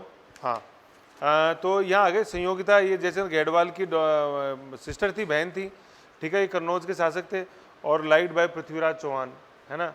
मतलब संयोगिता वाला इशू एपिसोड है, कोई इंपॉर्टेंट नहीं है, रहने दो उसको। लेकिन सबसे नीचे अब आ गए बैटल ऑफ तराइन, है ना, बैटल ऑफ टेरेन लिखा हुआ है, तराइन एक ही चीज़ है। कुल कितने हैं तराइन के युद्ध? 2 हैं। जैसे पानीपत के कुल कितने युद्ध हैं? 3 हैं, लिख लो ब्रैकेट में 3, पानीपत के 3 लिख लो, तराइन के 2। तो Prithviraj third versus Mohammad of Ghori, दोनों जो युद्ध हुए पृथ्वीराज चौहान और मोहम्मद ऑफ गौरी के, गजनी नहीं है, गौरी, गजनी तो 1024 पहले गया, मोहम्मद ऑफ गौरी, है ना, गौर या गौरी, इस प्रांत का नाम गौर या गौरी दोनों है, और गजनी काटा हुआ लिख के, गजनी के नीचे लिख लो 1024 सोमनाथ। तो पता तो रहना चाहिए ना गजनी क्यों नहीं है इसका आंसर। फिर अपन देखते हैं फर्स्ट जो था, फर्स्ट तराइन का युद्ध 1191 में लड़ा गया, और जीता कौन? विक्ट्री ऑफ पीआरसी, मतलब पृथ्वीराज चौहान जीता। और फिर अपन जो दूसरा देखते हैं 1192 में तराइन का युद्ध, उसमें विक्ट्री ऑफ एमओजी, मतलब मोहम्मद ऑफ गौरी, एमओजी भी लिख लो, मोहम्मद ऑफ गौरी। तो पहले में चौहान जीता और दूसरे में हार, ठीक है ना, ऐसे है। तो जीत को हार में बदलना या हार को जीत में बदलना बहुत, ठीक है। तो ये चीज है इसमें। तो ये पृथ्वीराज चौहान का था सारा से अपन को ध्यान। तराइन के कुल युद्ध कब कब लड़े गए? 91 और 92 में। तो पहला कब लड़ा गया? पहले में, पहले में मतलब इकाई का अंक देखो 91 में, 1191 में इकाई का अंक देखो क्या है, इकाई का अंक 91 है कि नहीं है? तो पहला पहली में मतलब 91 में, दूसरा दूसरी में मतलब 92 में, तीसरा है ही नहीं। फिर नेक्स्ट अपन देखते हैं फिर चौहान ऑफ रणथंभौर। जैसे अपन आपने देखा जैसे P2 C2 था, प्रतिहार परमार चालुक्य चौहान, तो चौहान ये अजमेर के तो थे, अजमेर के साथ साथ और भी अपने चौहान थे। तो जैसे अभी अपन ने अजमेर या शाकंभरी के देखे, फिर देखो रणथंभौर के हैं, 3 नंबर पे लिखा हुआ है जालोर के हैं, फिर अदर डायनेस्टीज ऑफ चौहान, फिर मेवाड़ आमेर अंबर, मेवाड़ मारवाड़ आमेर हुए। तो अपन अब देखते हैं चौहान ऑफ रणथंभौर। इनमें सबसे इंपॉर्टेंट शासक हुआ हमीर देव, ठीक है ना। 1283 से 1301 इनका काल है, लेकिन जो सबसे फेमस है वो है रणथंभौर पे अलाउद्दीन का आक्रमण कब हुआ? 1301, है ना। ये साल ऐसी कैसी पूछते हैं कि अलाउद्दीन खिलजी का रणथंभौर पे आक्रमण कब हुआ था? तो 1 में। जैसे अभी अपन ने एक पढ़ा 1191 में क्या था? तराइन। ऐसे 1301 में क्या था? 1301 में चित्तौड़ रणथंभौर, और 1303 देखो 2 लाइन छोड़ के नीचे देखो, इसमें चित्तौड़ लिखा नहीं है, आगे जो उसमें आ जाएगा, अपन मेवाड़ पढ़ेंगे ना उसमें आएगा। भैया अगली सीट पलटो, देखो सीट पलटो एक बार, 4 नंबर सीट लगाओ, उसमें देखो रतन सिंह में लिखा हुआ है 1303, क्या लिखा हुआ है? Attack of Alauddin Khilji on Chittor पे आक्रमण होता है रानी पद्मिनी को लेकर, मलिक मोहम्मद जायसी पद्मावत जो लिखा हुआ है ना। तो 1301 में तो लिख लो रणथंभौर, और 1301 के नीचे लिख लो 1303 लिखे चित्तौड़, ये याद रहेगा, है ना, ऐसे फ्लो में ही है ये अलाउद्दीन खिलजी के। तो 1 में तो रणथंभौर है और 3 में चित्तौड़ है। ABCD अपन पढ़ते हैं ना, ABC, तो तीसरा अल्फाबेट C है, तो C से चित्तौड़ याद आ जाएगा। भाई 130 तो कॉमन ही है ना सब में, इतना तो कॉमन ही है सब में, एक 130 तो, ठीक है कि नहीं। तो एक तो जो है वो रणथंभौर है, 3 में चित्तौड़, तो C फॉर चित्तौड़, और C तीसरा अल्फाबेट है, ऐसे ये हो गया। तो रणथंभौर में तो यही है। फिर चौहान ऑफ जालोर हुए, इनमें सबसे इंपॉर्टेंट शासक हुआ कानड़ देव, ठीक है, कानड़ देव, कान्हा जी नहीं, कानड़ देव। इसमें देखो, इधर देखो, मैं इधर, ये 1311, यही सीक्वेंस आगे बढ़ता है पूरा, 1311 के अंदर कानड़ देव जालोर पे अलाउद्दीन खिलजी का आक्रमण हुआ, ठीक है ना, 1311 में अटैक ऑफ अलाउद्दीन खिलजी। फिर इसमें लिखा हुआ है ये अलाउद्दीन खिलजी था जो सुल्तान ऑफ दिल्ली सल्तनत, है ना। और कानड़ देव के साइड में लिखो कानड़ देव प्रबंध, इसकी बायोग्राफी, कानड़ देव प्रबंध, कानड़ देव प्रबंध।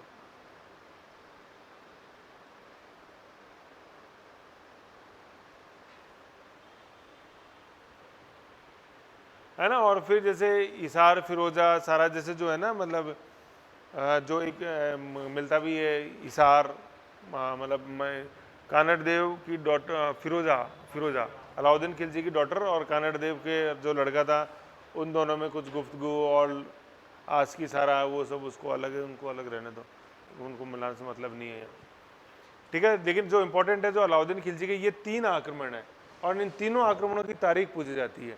तो 1301 में रणथंभौर, 1303 में चित्तौड़ और 1311 में जालोर।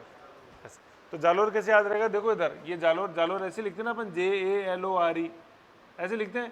तो एक तो ये दिख रहा है ना, 11 तो दिखना है, एक ये दिख रहा है, ऐसे थोड़ा देखना पड़ेगा गहरे जाके, ऐसे तो याद हो जाएगा। ऐसे कुछ फैक्ट याद हो जाएगा ना तो कॉन्सेप्ट मतलब कॉन्फिडेंस आने लग जाएगा आपको। और बिल्कुल ही सन्नाटा रहेगा तो कॉन्फिडेंस नहीं बनेगा। तो कुछ ऐसे याद करो और कुछ वैसे याद हो जाएंगे। तो कुछ ऐसे हो गए, कुछ वैसे हो गए, बस इतनी ही है, खत्म, ठीक है। फिर अपन नेक्स्ट देखेंगे अपन अदर डायनेस्टीज ऑफ राजस्थान। तो इसमें पहले मेवाड़ और मारवाड़ देखेंगे। आमेर जैसे मैंने कल पढ़ाई दिया था, तो मेवाड़ और मारवाड़ को अपन कल फिनिश करते हैं और फिर थोड़े डिस्ट्रिक्ट देखते हैं अपन आगे और, है ना। ये हाँ मेवाड़ और मारवाड़ करा देंगे कल पूरा। और वो अजमेर और जो डिस्ट्रिक्ट पढ़ने हैं ना उनके नोट्स दे दूंगा, तो थोड़ा सा उसको एक बार पढ़ लेना, फिर मैं यहाँ समझा दूँगा। मेवाड़ मारवाड़ में 3 सीटें हो जाएंगी कल पूरी, कल है। हाँ इसको बस ये है जैसे जो चल रहा है ना उसको बार बार रिवीजन करते रहो, जिससे कि ये वो बाद में यूँ नहीं हो कि सर रिवीजन का टाइम और ऐसे। हाँ टेबल है, कुछ नहीं हो उनमें, आधी घंटे की क्लास है, सब हो जाएगा। दिक्कत आएगी इनमें, अरे टेंशन ही मत करो आप, अरे टेंशन ही मत करो। मैंने क्या कह दिया, आपका काम है जो सीट मिल रही है ना उसको डाइजेस्ट